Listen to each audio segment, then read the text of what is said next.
أشهد أن محمد رسول الله۔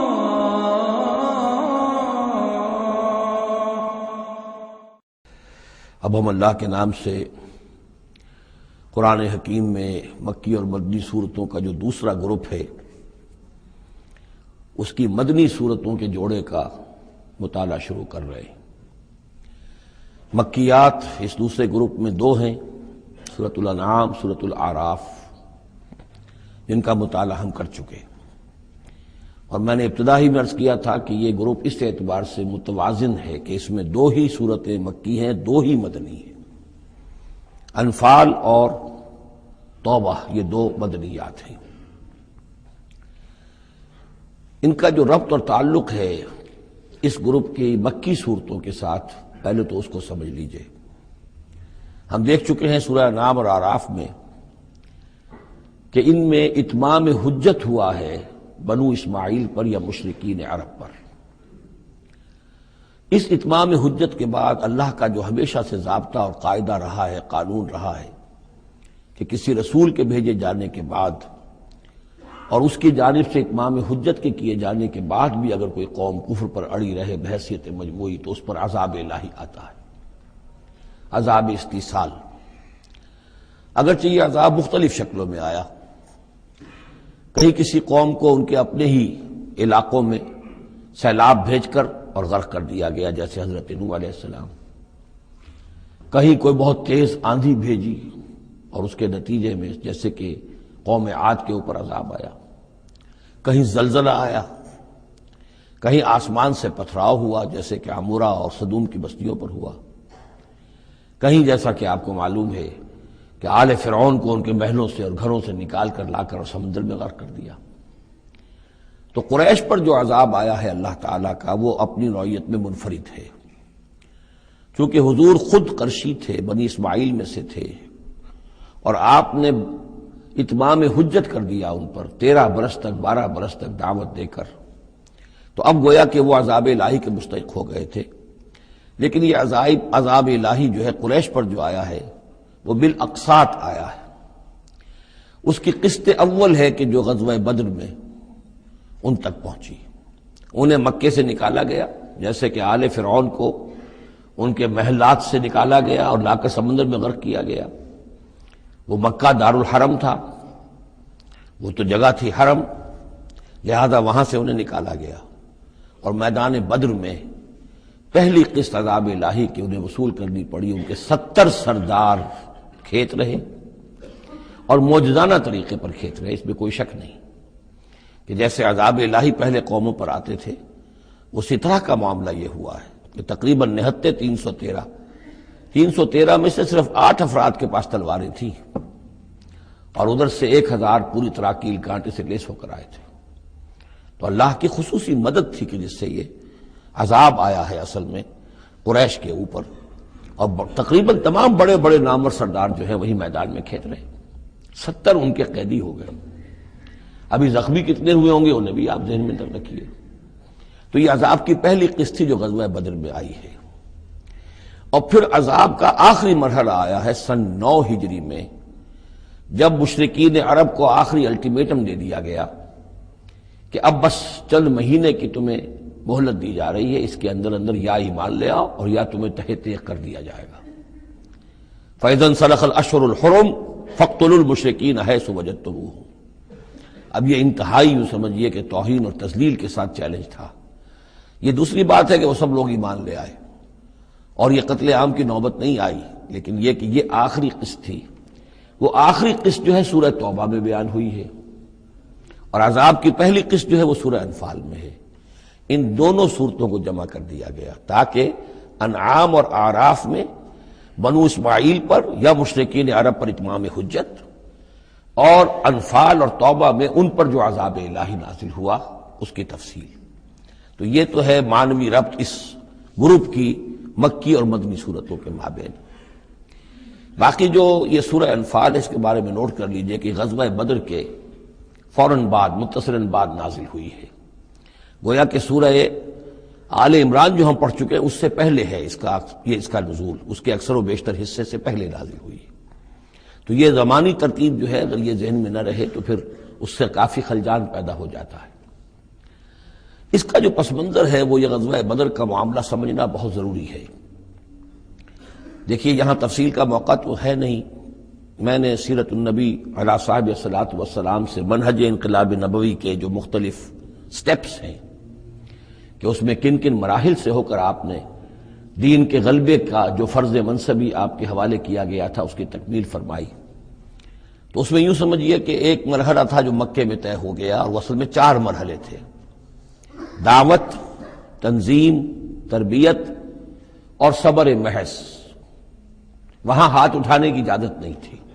ہم پڑھ آئے ہیں، سورہ نساء میں آ چکا ہے کہ اس وقت حکم تھا کفو ایدیکم، اپنے ہاتھ بندے رکھو، تمہارے چاہے ٹکڑے اڑا دیے جائیں، تمہیں زندہ جلا دیا جائے، تم کوئی انتقامی کارروائی تو دور کی رہی، مدافعانہ کارروائی بھی نہیں کرو گے۔ No raising of hands even in self defence. یہ 4 مراحل تھے جو چلتے رہے تا آ کے ایک طرف تو حضور کے پاس جانثاروں کی ایک جماعت تیار ہو گئی جو سرد و گرم چشیدہ تھے، ہر طرح کے حالات میں سے گزر چکے تھے، سختیاں جھیل چکے تھے، قربانیاں دے چکے تھے، ان کے اخلاص مع اللہ میں کسی شک و شبے کی گنجائش نہیں تھی، ان کے دل جو ہیں خالص ہو چکے تھے اللہ کے لیے۔ اور دوسری طرف یہ کہ اللہ تعالیٰ نے ایک دار الہجرت کا انتظام کر دیا، کھڑکی کھول دی مدینے کی طرف، ہجرت کا اہتمام ہو گیا تاکہ اہل ایمان کو وہاں سے نکال کر اور مدینے میں لے آیا جائے۔ اب یہاں سے اقدام ہو، اسی لیے ہجرت فرض کر دی گئی کہ اب تمام مسلمان یہاں آ جائیں۔ ظاہر بات ہے کہ ہجرت جو ہے وہ فلائٹ نہیں تھی، وہ کوئی فرار نہیں تھا، بھاگ کر جان بچانا نہیں تھا۔ مغربی مورخین تو اسی نام سے اس کو یاد کرتے ہیں۔ وہ تو اصل میں یہ تھا کہ ایک جگہ اگر اس کام کے لیے موضوع نہیں ہے تو کوئی اور بیس، آلٹرنیٹ بیس اگر مل جائے تو وہاں سے اپنا آفینسو جو ہے آخری فیصلہ کن اقدام جو ہے وہاں سے لانچ کیا جائے۔ لہذا مدینے میں آ کر حضور نے صلی اللہ علیہ وسلم صرف 6 مہینے لیے ہیں انٹرنل کنسالیڈیشن، کہ اب آپ آئے ہیں، نئے آئے ہیں، مہاجرین نئے آئے ہیں، تو ایک تو یہ کہ ان 6 مہینے میں آپ نے مسجد نبوی تعمیر کر لی، مرکز بن گیا، گورنمنٹ ہاؤس بھی ہو گیا یہ، اور پارلیمنٹ ہاؤس بھی ہو گیا، دارالندوہ بھی ہو گیا، دارالعلوم بھی ہو گیا، خانقاہ بھی ہو گئی، عبادت گاہ بھی ہو گئی، مرکز ہو گیا۔ ثانیاً آپ نے انصار اور مہاجرین کے اندر مواخات کرا دی، ایک انصاری ایک مہاجر بھائی بنا دیا۔ تیسرے یہ کہ آپ نے بہت بڑا کام یہ کیا کہ جو یہود کے قبیلے وہاں آباد تھے ان کو آپ نے ان کے ساتھ ایک معاہدہ کر لیا، جوائنٹ ڈیفنس آف مدینہ، میثاق مدینہ، مدینے کی ایک مدافعت جو ہوگی وہ مشترک ہوگی، کوئی بھی حملہ آور آئے گا باہر سے تو مل کر مسلمان اور یہودی اس معاملے میں ایک ملت ہوں گے اور دفاع کریں گے مدینے کا۔ بس 6 مہینے آپ نے اس کام میں لیے، 7ویں مہینے سے پھر آپ نے کچھ چھوٹے چھوٹے دستے بھیجنے شروع کر دیے، چھاپا مار دستے سمجھ لیجئے، کہ جس سے وہ جو کیروان روٹس تھے، قریش کی لائف لائن یہی تھی، ان کا تجارتی سلسلہ تھا، شام کی طرف قافلے جو جاتے تھے وہ بدر سے ہو کر گزرتے تھے، بدر کے قریب سے، اور بدر جو ہے مدینے سے قریب تر تھا، مکے سے فاصلہ زیادہ ہے، اور جو قافلے جاتے تھے یمن کو وہ طائف سے ہو کر گزرتے تھے۔ تو آپ نے ان راستوں کے اوپر چھاپا مار دستے بھیجنے شروع کر دیے۔ جدید اصطلاح میں اس کو یہ کہا جائے گا کہ اکنامک بلاکیڈ آف مکہ۔ 8 ایسی مہمیں غزوہ بدر سے پہلے ثابت ہیں 1.5 سال کے اندر۔ 6 مہینے آپ نے وہ لیے، 1.5 سال اور 2 سال کے بعد غزوہ بدر ہو گیا ہے۔ تو یہ 1.5 سال میں 8 مہمیں، جن میں سے 4 میں کہ حضور خود بھی بنفس نفیس شریک رہے ہیں، اس لیے وہ غزوات کہلاتے ہیں، اور 4 وہ ہیں کہ جن میں آپ نے صرف کچھ لوگوں کو بھیج دیا ہے کسی امیر کے تحت، وہ سرایا کہلاتے ہیں۔ تو یہ جو صورتحال ہوئی، اور اس میں یہ بھی ہوا کہ حضور جہاں جاتے تھے خود تو وہاں کے قبائل سے آپ معاہدے کر لیتے تھے۔ اب یا تو وہ لوگ قبائل جو تھے مقامی، پہلے تو وہ قریش کے حلیف تھے، اب یا تو وہ حضور کے حلیف ہو گئے، مسلمانوں کے حلیف ہو گئے، تو قریش کی طاقت کم ہوئی، مسلمانوں کی بڑھ گئی، یا یہ ہے کہ وہ نیوٹرل ہو گئے کہ ہم نہ قریش کی مدد کریں گے آپ کے خلاف، نہ آپ کی مدد کریں گے قریش کے خلاف، نیوٹرل ہو گئے۔ اس سے بھی یہ ہے کہ قریش کا جو حلقہ اثر تھا، سیاسی زون آف پولیٹیکل انفلوئنس، وہ کم ہو رہا ہے۔ یہ 2 چیزیں ایسی ہوئی ہیں، political isolation of Quraysh and economic blockade of Mecca, جس کے نتیجے میں مکے والے جو ہیں پھر یوں سمجھیے کہ تنگ آمد بجنگ آمد، ورنہ مکے والوں کی طرف سے کوئی آغاز ثابت نہیں ہے تاریخ میں کہ حضور کے اور مسلمانوں کے مکے سے جانے کے بعد ان کی طرف سے کوئی ابتدا ہوئی ہو، کوئی انیشیٹو لیا گیا۔ دو واقعات خاص طور پر ایسے ہو گئے کہ ایک چھوٹا سا آپ نے ایک دستہ بھیجا تھا نخلا، اور یہ نخلا جو ہے یہ مکے اور طائف کے مابین ہے، تو سمجھیے کس قدر فاصلے پر، اور وہاں مٹ بھیڑ ہو گئی۔ جو مسلمان وہاں بھیجے گئے تھے ان کے کفار کے ساتھ، وہاں ایک مشرک مکے کا مارا گیا، ایک کو انہوں نے قید کیا، ساتھ لے آئے، کچھ سامان جو ان کا تجارت تھا وہ بھی لے آئے، وہ مال غنیمت سمجھ کر۔ تو حضور اگرچہ ناراض ہوئے کہ میں نے تمہیں لڑنے کا حکم نہیں دیا تھا، میں نے اس لیے بھیجا تھا کہ وہاں رہو اور قریش کی نقل و حرکت سے ہمیں مطلع کرتے رہو، لیکن اب سچویشن پیدا ہو گئی، گویا کہ یہ چاہے ارادہ تھا یا نہیں تھا، ڈی فیکٹو شکل یہی ہوئی کہ اقدام ہو گیا مسلمانوں کی طرف سے، اب آغاز ہو گیا مسلمانوں کی طرف سے۔ ادھر جب ابو سفیان لے کر جا رہے تھے بہت بڑا قافلہ شام کی طرف، تو حضور نے اس کا تعاقب کیا، لیکن وہ تیزی سے نکل گئے تھے۔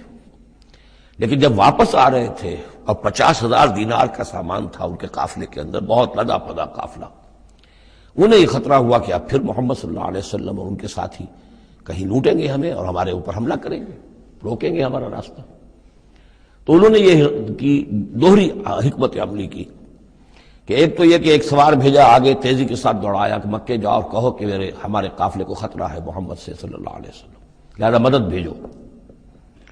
اور ادھر یہ کیا کہ وہ عام راستہ جو تھا جو بدر سے ہو کر گزرتا تھا اسے چھوڑ کر ساحل سمندر کے ساتھ ساتھ نیچے سے ہو کر وہ نکل بھی گئے۔ اب وہاں مکے میں یہ دونوں چیزیں بیک وقت پہنچ گئیں، ایک طرف وہ نخلا سے لوگ روتے پیٹتے چیختے چلاتے ہمارا آدمی مار دیا محمد کے آدمیوں نے، وہ آ گئے، ادھر سے وہ آ گیا جو ابو سفیان کا بھیجا ہوا تھا ایلچی کہ دوڑو دوڑو دوڑو تمہارا قافلہ محمد لوٹنے والے ہیں اور یہ ہے اور وہ ہے۔ بس وہ وار کرائی وہاں ہوئی اور 1,000 کا لشکر جو ہے وہاں پر پھر جمع کیا گیا اور 900 اونٹ فراہم کیے گئے اور 100 گھوڑوں کا ایک رسالہ تیار کیا گیا اور وہ لوگ مکے سے نکل آئے۔ یہ صورتحال ادھر ہو رہی تھی۔ ادھر یہ ہے کہ حضور صلی اللہ علیہ وسلم نے مدینے میں پہلے تو یہ فیصلہ کیا تھا کہ اب یہ قافلہ واپس آنے والا ہے تو اب اس قافلے کا تعاقب کریں، ابھی جنگ وغیرہ کا آپ کو گمان نہیں تھا، ابھی مدینے ہی میں آپ نے یہ جو ہے اس ایسا ارادہ ظاہر کیا کہ جیسے پہلے بھی گئے تھے، جب قافلہ جا رہا تھا شام کی طرف تو تعاقب کیا تھا، ایسے جب آ رہا ہے تو اسے انٹرسیپٹ کریں۔ لہذا ایک تو مشاورت ہوئی ہے مدینے میں، آیا چلنا چاہیے یا نہیں چلنا چاہیے، وہ میں بعد میں عرض کروں گا جب ہم آیتیں پڑھیں گے۔ پھر جب کچھ لوگ نکل آئے اور یہ نہیں سمجھا گیا تھا کہ کوئی جنگ ہونی ہے، کوئی بڑا لشکر آ رہا ہے، اس وقت تک اطلاع نہیں تھی، اسی لیے بس جو جس کے ہاتھ میں آیا، کسی کے پاس نیزہ تھا، کسی کے پاس کچھ اور تھا، تلواریں 8 تھیں، گھوڑے کل 2 تھے، وہ چل پڑے۔ چلو اس لیے کہ مسئلہ تو قافلے کا مسئلہ ہے نا، کوئی جنگ تو ہے نہیں، کوئی لشکر وشکر تو آ نہیں رہا۔ جب آپ کچھ سفر طے کر کے مقام صفرا تک پہنچ گئے تو وہاں وحی آ گئی اور آپ کو اطلاع بھی پہنچ گئی، اطلاع بھی پہنچ گئی کہ ابو جہل جو ہے 1,000 کا لشکر لے کر مکے سے چل پڑا ہے، اور وحی بھی آ گئی، اللہ نے بتا دیا کہ اے نبی اب یہ 2 شکلیں ہیں، جنوب سے مکے کی طرف سے ایک لشکر آ رہا ہے، کیل کانٹے سے لیس ہے، شمال سے قافلہ آ رہا ہے، اور میرا یہ وعدہ ہے کہ ان دونوں میں سے ایک ضرور تم کو دے دوں گا، تم کو فتح حاصل ہو جائے گی، یہ میرے اہل ایمان کو بتا دیجئے اور ذرا مشورہ کیجئے۔ تو دوسری مشاورت جو ہے وہ مدینے سے نکل کر ہوئی ہے مقام صفرا میں۔ یہ اصل میں جو چیزیں اگر سامنے نہ ہوں تو پھر یہ بہت خلجان ہوتا ہے، اور اکثر لوگوں کو، مترجمین کو اور مفسرین کو بہت خلجان رہا ہے ان آیات کے سمجھنے میں۔ اور اس کے علاوہ جو ایک خلجان رہا ہے وہ یہ رہا ہے کہ ایک دور ہم پر ایسا گزرا ہے انگریز کے حکومت کے زمانے میں، اور خاص طور پر جب نئی نئی مغربی سائنس اور مغربی تہذیب کا ہم پر حملہ ہوا ہے، تو چونکہ مغرب کے لوگوں نے یہ کہا کہ یہ اسلام تو تلوار سے پھیلا ہے، بوئے خون آتی ہے اس قوم کے افسانوں سے، تو ہمارے ہاں کچھ مخلص لوگ تھے، نیک لوگ تھے جو چاہتے تھے کہ اسلام کو اور حضور صلی اللہ علیہ وسلم کی سیرت کو بچائیں، اس کی دفاع کریں۔ انہوں نے کہا نہیں اسلام تلوار سے نہیں پھیلا، حضور نے تو جو جنگیں کی تھی وہ صرف مدافعانہ تھیں، ان کے اوپر جنگ ٹھوس دی گئی تھی اور آپ نے کوئی اقدام نہیں کیا۔ اور ان میں سب سے بڑا کام کیا ہے ہندوستان میں مولانا علامہ شبلی نعمانی رحمۃ اللہ علیہ نے، میں ان کا نام ادب سے لوں گا اس لیے کہ سر سید احمد کے زیر اثر تھے، اور وہ جو جدید جو ابھی آیا تھا، جو مغربی افکار و خیالات اور تہذیب اور تمدن اور ویلیوز اور نظریات کا جو ریلا آیا تھا، اس کا مقابلہ کرنا آسان کام نہیں تھا۔ تو یہ اپولوجیٹک انداز اختیار کیا ہے شبلی نعمانی نے، اور اس میں یہ ہے کہ وہ جو ابتدائی جو 8 جو غزوات اور سرایا ہیں جو بدر سے پہلے ہوئے انہیں بالکل تقریباً نظر انداز کر دیا ہے، تاکہ یہ ثابت نہ ہو کہ انیشیٹو حضور کی طرف سے ہوا ہے۔ تو یہ چیز جو ہے میں سمجھتا ہوں کہ ایک خاص دور کا تقاضا تھی، وہ دور اب گزر چکا۔ اب اسلام کا یہ فکر کہ اسلام ایک مکمل دین ہے، یہ اپنا غلبہ چاہتا ہے، اور حضور کو بھیجا گیا تھا اس لیے کہ دین کو غالب کرے، اور دین کو غالب کرنے کی جد و جہد ایک انقلابی جد و جہد ہے۔ اس انقلابی جد و جہد میں جہاں پہلا مرحلہ یہی ہوتا ہے کہ پیسو ریزسٹنس ہو، اور پہلے تیاری کی جائے، دعوت، تنظیم، تربیت اور صبر محض کے ذریعے سے ایک قوت فراہم کی جائے، پھر دوسرا مرحلہ آتا ہے باطل کے ساتھ ٹکرانا پڑتا ہے، اور اس میں آگے بڑھ کر ٹکر مول لینی پڑتی ہے۔ یہ نہیں ہے کہ انتظار ہی کرتے رہیں، یعنی ایک جس کو ہم کہتے ہیں کو ایگزسٹنس، پیسفل کو ایگزسٹنس، حق و باطل کے درمیان نہیں ہو سکتی۔ حق کیسے تسلیم کر سکتا ہے کہ باطل بھی موجود رہے؟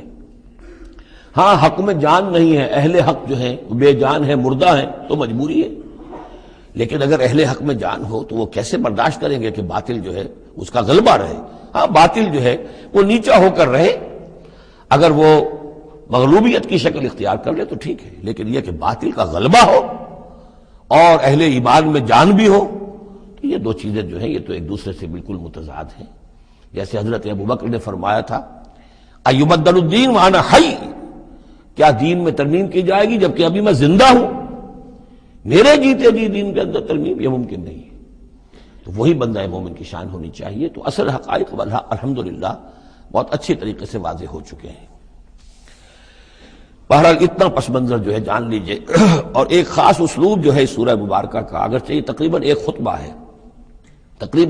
ہے مسلسل 10 رکوع ہے، لیکن اس میں ایک خاص مسئلے کو نکال کر پہلے درمیان شروع میں لے آئے ہیں۔ اس کی بحث آئے گی تقریباً وسط میں جا کر، لیکن اس اسلوب کو یہاں نوٹ کر لیجئے، وہ اس لیے کہ یہی اسلوب ہے جس سے ہمیں سمجھنے میں مدد ملے گی سورہ توبہ کے جو ترتیب مضامین ہے، وہاں بھی بہت اشکال ہے، اور بہت سے مترجمین کو جدید دور کے جو زیادہ محنت نہیں کر سکے ہیں، بس ترجمہ مکمل کرنا انہوں نے اپنے پیش نظر رکھ لیا، تفسیر مکمل کرنی ہی ہے، لہذا وہ تیزی کے ساتھ وہ دقت نظر کا ثبوت نہ دے سکے تو اس میں بڑے خلجان پیدا کر دیے۔ وہ اسلوب کیا ہے کہ اس پوری بحث میں سب سے ایک نمایاں مسئلہ یہ ہو گیا تھا غزوہ بدر کے بعد کہ مال غنیمت پر مسلمانوں میں جھگڑا ہو گیا۔ پہلی جنگ تھی، غنیمت کی تقسیم کیسے ہوگی، اس کا قانون کیا ہے، اس کا ضابطہ کیا ہے، وہ معلوم نہیں تھا۔ اور یہ کہ عام طور پر جو عرب میں پہلے رواج تھا وہ تو یہ تھا کہ جس کے ہاتھ جو لگ گیا بس وہ اس کا ہے۔ وہ تو لوٹ مار جانتے تھے، کوئی باقاعدہ جنگ جو ہے وہ تو ان کے ہاں اس طریقے سے منظم کوئی تنظیم تو تھی ہی نہیں، تو جو جس کے ہاتھ لگ گیا۔ اب لوگوں نے یہ سمجھا غزوہ بدر میں جس نے جو کچھ مال غنیمت جمع کیا وہ اس کا ہے۔ اب کچھ لوگوں نے کہا صاحب کہ ہم یہاں حضور کے حفاظت کے لیے مامور تھے، یہاں پہرے پر تھے، ہم تو مال جمع نہیں کر سکے، تو کیا مطلب ہے ہمارا کوئی حصہ نہیں ہوگا؟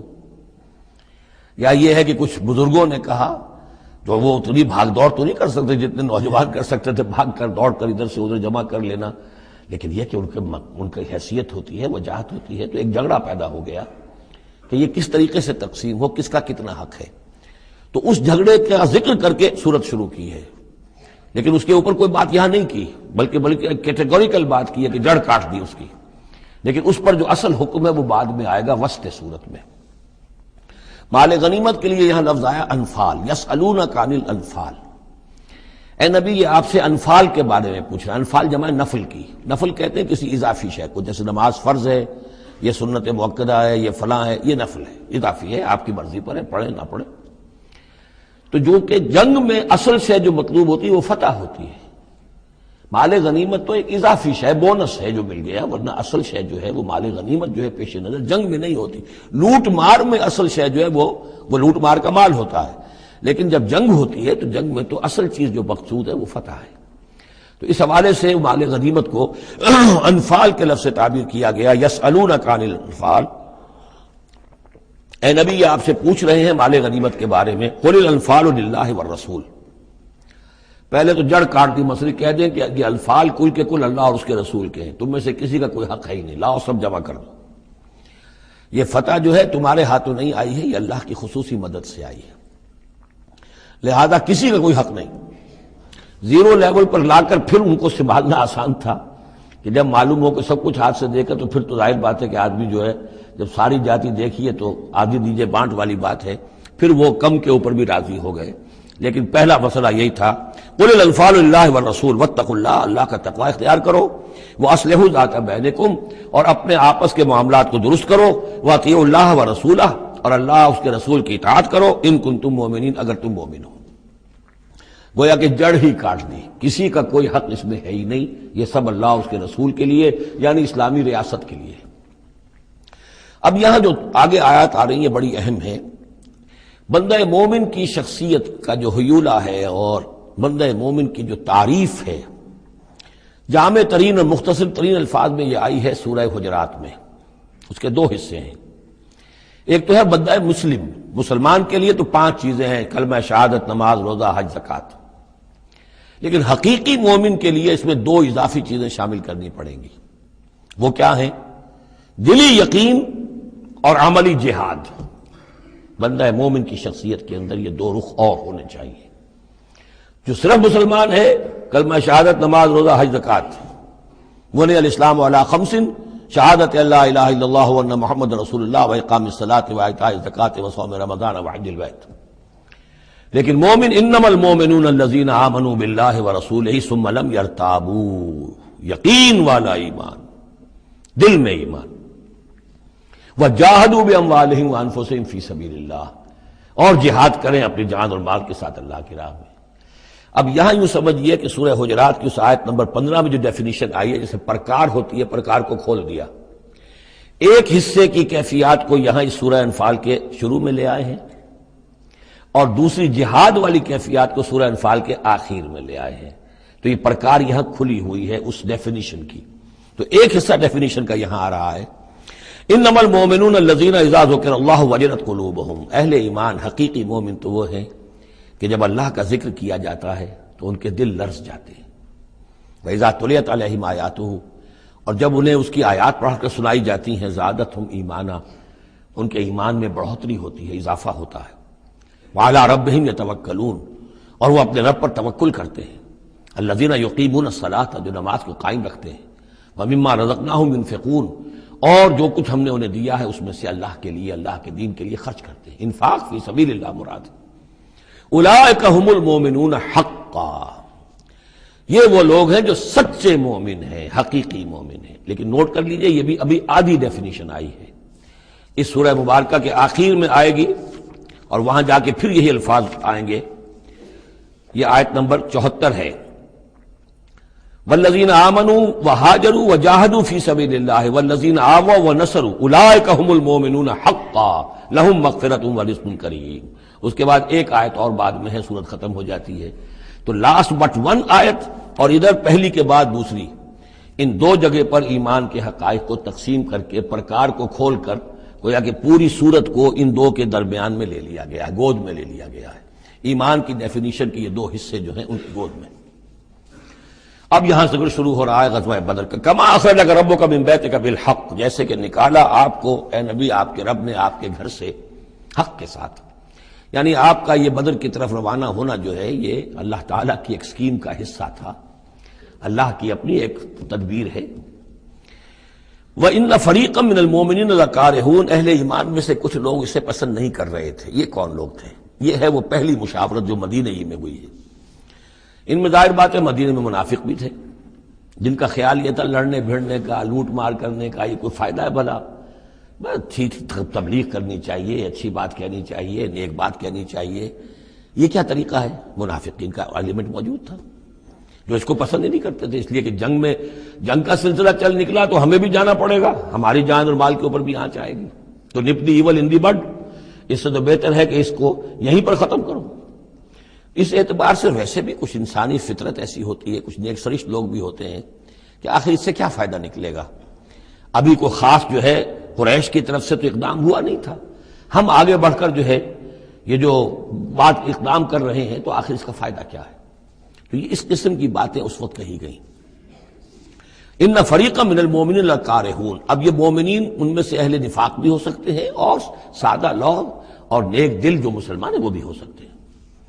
یجادلونک فی الحق بعد ما تبین کانما یساقون الی الموت وهم ینظرون، اور وہ جھگڑ رہے تھے آپ سے حق کے معاملے میں، جبکہ بات ان پر بالکل واضح ہو چکی تھی۔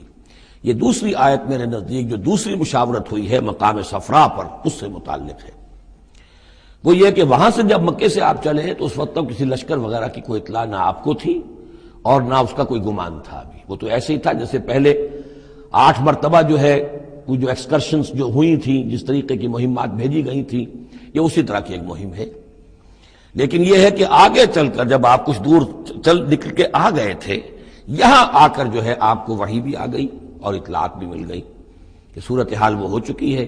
ایک طرف نخلا سے روتے پیٹتے لوگ پہنچ گئے وہاں، دوسری طرف یہ کہ ادھر سے ابو سفیان کا جو ہے ایلچی پہنچ گیا چیختا چلاتا ہوا، اور 1000 کا لشکر لے کر ابو جہل نکل پڑا ہے بدر کی طرف۔ اب وہ بدر کی طرف آ رہا ہے، ادھر سے قافلہ بدر کی طرف آ رہا ہے شمال سے۔ اس وقت اللہ تعالیٰ نے فرمایا، اور یہ مشاورت جیسا کہ میں نے کہا تھا جیسے کہ حضرت طالوت نے کی تھی، ایک آزمائش اپنی فوج کی کہ جو اس دریا میں سے پانی پیے گا، سیر ہو کر پیے گا، اس کا مجھ سے کوئی تعلق نہیں۔ اسی طرح کا آپ نے مشاورت کا معاملہ اللہ تعالیٰ کے حکم سے مسلمانوں کے سامنے رکھ دیا۔ بعدما تبین کانما یساقون الی الموت، وہ لوگ ایسے محسوس کر رہے تھے جیسے انہیں دھکیلا جا رہا ہو موت کی طرف، وہم ینظرون، اور وہ دیکھ رہے ہوں۔ ظاہر بات ہے یہ کیفیت تو کٹر جو منافق تھے وہاں پر انہیں کی ہو سکتی تھی۔ وَإِذْ يَعِدُكُمُ اللَّهُ إِحْدَى الطَّائِفَتَيْنِ أَنَّهَا لَكُمْ، اور جب کہ اللہ تعالیٰ وعدہ کر رہا تھا تم سے کہ ان دونوں گروہوں میں سے ایک تمہیں مل جائے گا، ایک پر تمہاری فتح گارنٹیڈ ہے۔ وَتَوَدُّونَ أَنَّ غَيْرَ ذَاتِ الشَّوْكَةِ تَكُونُ لَكُمْ، اور اے مسلمانوں تم یہ چاہتے تھے کہ ادھر جاؤ جدھر کے کانٹا لگنے کا کوئی اندیشہ نہ ہو، اس لیے کہ بمشکل 50 یا 100 آدمی تھے اس قافلے کے ساتھ، اور اونٹ تھے بے شمار، اور جو میں نے آپ کو بتایا بہت بڑی مقدار کے اندر جو ہے 50,000 دینار کا جو مال تھا ان کے پاس، تو ان کو تو آسانی سے قابو کیا جا سکتا تھا، اس میں اندیشہ کم تھا۔ پھر دلیلیں بھی عقلی آ گئی ہوں گی کہ حضور ہمارے پاس تو کچھ ہتھیار بھی نہیں ہے، کچھ نہیں ہے، ہم تیاری کر کے مدینے سے نکلے ہی نہیں ہیں، تو اچھا ہے پہلے یہ کہ ہم جا کر ان پر قبضہ کر لیں تو ان کے ہتھیار بھی ہمیں مل جائیں گے، تو پھر لشکر سے لڑنے کے لیے ہم بہتر پوزیشن میں ہوں گے۔ تو عقل و منطق بھی یہ گویا کہ ان کے ساتھ تھی۔ وَيُرِيدُ اللَّهُ أَن يُحِقَّ الْحَقَّ بِكَلِمَاتِهِ، اور اللہ یہ چاہتا تھا کہ اپنے بات کو اپنے فیصلے کے ذریعے سے حق کا حق ہونا ثابت کر دے۔ وَيَقْطَعَ دَابِرَ الْكَافِرِينَ، اور کافروں کی جڑ کاٹ دے۔ یہ قطع دابر القوم الذین ظلموا، کافر قوم کی جڑ کاٹ دی گئی، جو ہم پڑھ کر آئے سورہ اعراف میں۔ اللہ کا ارادہ یہ تھا اگر عام جو دنیاوی قواعد و ضوابط ہیں، فزیکل لاز ہیں، اس کے تحت یہ ہوتا تو اتنی بڑی بات ہی نہ ہوتی۔ اسے یوم الفرقان بنانا تھا کہ نمایاں ہو جائے کہ اللہ کس کے ساتھ ہے، حق کدھر ہے۔ اور یہ اسی وقت ہو سکتا تھا جب یہ کنٹراسٹ برقرار رہتا کہ بے سر و سامان 313 گئے ہیں اور کیل کانٹے سے لے 1000 کے ساتھ ان کا مقابلہ ہوا ہے، اور پھر انہیں اللہ نے فتح دی ہے۔ لہذا اللہ کی مرضی کچھ اور تھی۔ یرید اللہ ان یحق الحق بکلماتہ ویقطع دابر الکافرین، اللہ چاہتا تھا کہ اپنی باتوں کے ذریعے سے حق کا حق ہونا ثابت کر دے اور کافروں کی جڑ کاٹ دے۔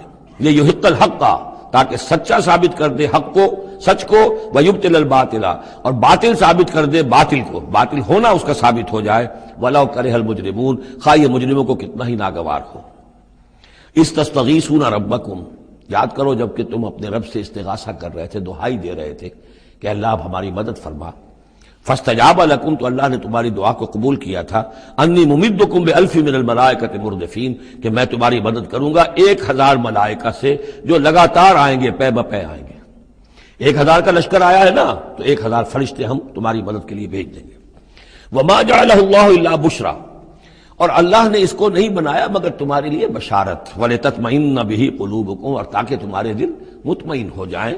وَمَن نَّصْرُ إِلَّا مِنْ عِندِ اللَّهِ، اور مدد تو اللہ کی طرف سے ہوتی ہے، فرشتوں کو بھیجے بغیر بھی وہ مدد کر سکتا ہے۔ کن فیکون کی شان کے ساتھ وہ جو چاہے کر دے، لیکن یہ کہ تمہارا جو اپنا ایک سوچنے کا انداز ہے بر بنائے طب بشری، تمہاری تسکین کے لیے ہم نے یہ شکل کر دی کہ 1000 دشمن آ رہا ہے تو 1000 فرشتہ تمہاری مدد کے لیے ہم بھیج دیں گے۔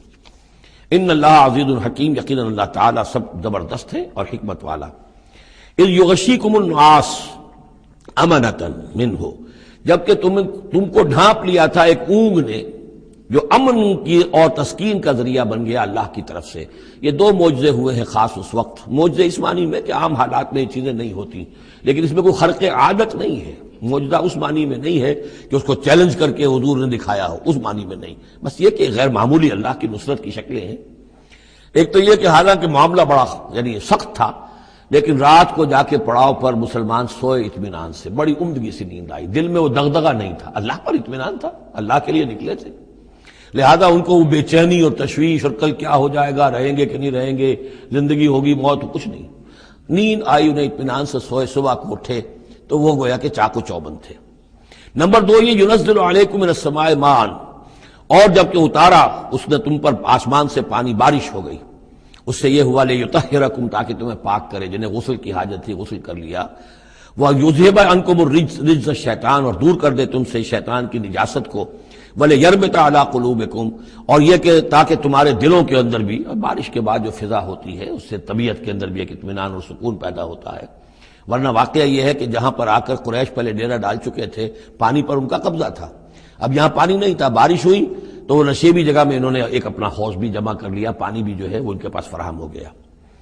وَيُثَبِّتَ بِهِ الْأَقْدَامَ، اور پانی جب برسا تو مٹی دب گئی، مٹی کے جمنے کی وجہ سے پاؤں بھی دب گئے، وہ جگہ جو تھی وہاں پر جو ہے اہل ایمان جو مجاہدین تھے ان کے پاؤں قدم جمنے کی صورت پیدا ہو گئی۔ اِذْ یُوحِی رَبُّکَ إِلَى الْمَلَائِکَةِ، اور جب یاد کرو، گمان کرو، تصور کرو، جب کہ آپ کا رب وحی کر رہا تھا فرشتوں کو، انی معکم، وہ جو 1000 فرشتہ اللہ نے بھیجا، انی معکم، میں تمہارے ساتھ ہوں، فثبتوا الذین آمنوا، تو جاؤ اور اہل ایمان کے قدموں کو جما دو، اہل ایمان کے دلوں کو جما دو۔ سألقی فی قلوب الذین کفروا الرعب، عن قریب میں ان کافروں کے دلوں میں رعب ڈال دوں گا، ان پر دہشت طاری ہو جائے گی۔ فاضربوا فوق الاعناق، پھر مارنا ان کی گردنوں کے اوپر جیسے چاہے، واضربوا منہم کل بنان، اور مارنا ان کی ایک ایک پور پر، یعنی یہ کہ جب کسی شخص پر کوئی شخص دہشت زدہ ہو جائے تو اس کے اندر قوت مدافعت نہیں رہتی، پھر گویا کہ وہ جو بھی حملہ آور ہے اس کے رحم و کرم پر ہے، جدھر سے چاہے چوٹ لگائے، جدھر سے چاہے مارے۔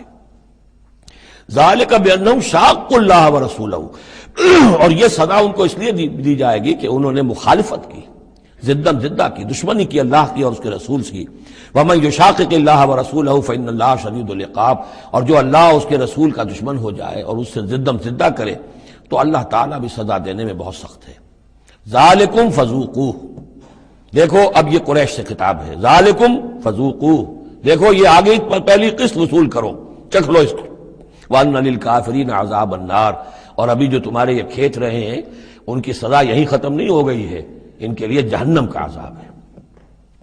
یا ایھا الذین آمنوا اذا لقیتم الذین کفروا زحفا، اہل ایمان جب تمہارا مقابلہ ہو جائے کافروں سے میدان جنگ میں، یہ زحف کہتے ہیں جبکہ باقاعدہ دو لشکر ایک دوسرے کے سامنے مد مقابل بن کر آئیں، ایک چھاپا مار جنگ ہوتی ہے، جیسے کہ 8 جو پہلی اس سے مہمیں تھیں وہ جنگ کی شکل نہیں تھی بلکہ وہ مہمیں تھی چھاپا مار، لیکن اب یہ پہلی مرتبہ جنگ ہوئی ہے، لہذا اس کے حوالے سے بات ہو رہی ہے۔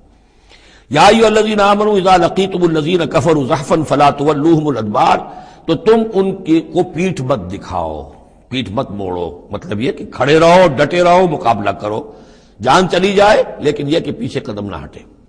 وَمَن يُوَلِّهِمْ يَوْمَئِذٍ دُبُرَهُ، اور جو کوئی بھی اس روز اپنی پیٹھ دکھا دے گا یعنی میدان جنگ سے بھاگے گا، دو استثناءات کے ساتھ، الا متحرفا لقتال، سوائے اس کے کہ یا تو وہ کوئی داؤ لگا رہا ہو جنگ کے لیے، جیسے دو آدمی بھی جنگ کرتے ہیں اور تلوار اور اس کے ساتھ، تو کوئی ذرا ادھر ہٹتا ہے، پیچھے کو ہٹتا ہے، وہ بھاگنا نہیں ہوتا بلکہ وہ تو در حقیقت ایک ٹیکٹیکل موو ہے، وہ تو ایک اپنے داؤ کے لیے ذرا پیچھے ہٹنا، اب اس وقت میسرہ کو پیچھے کر لیا جائے اور جو میمنہ ہے اسے آگے بڑھایا جائے، یہ بات اور ہے۔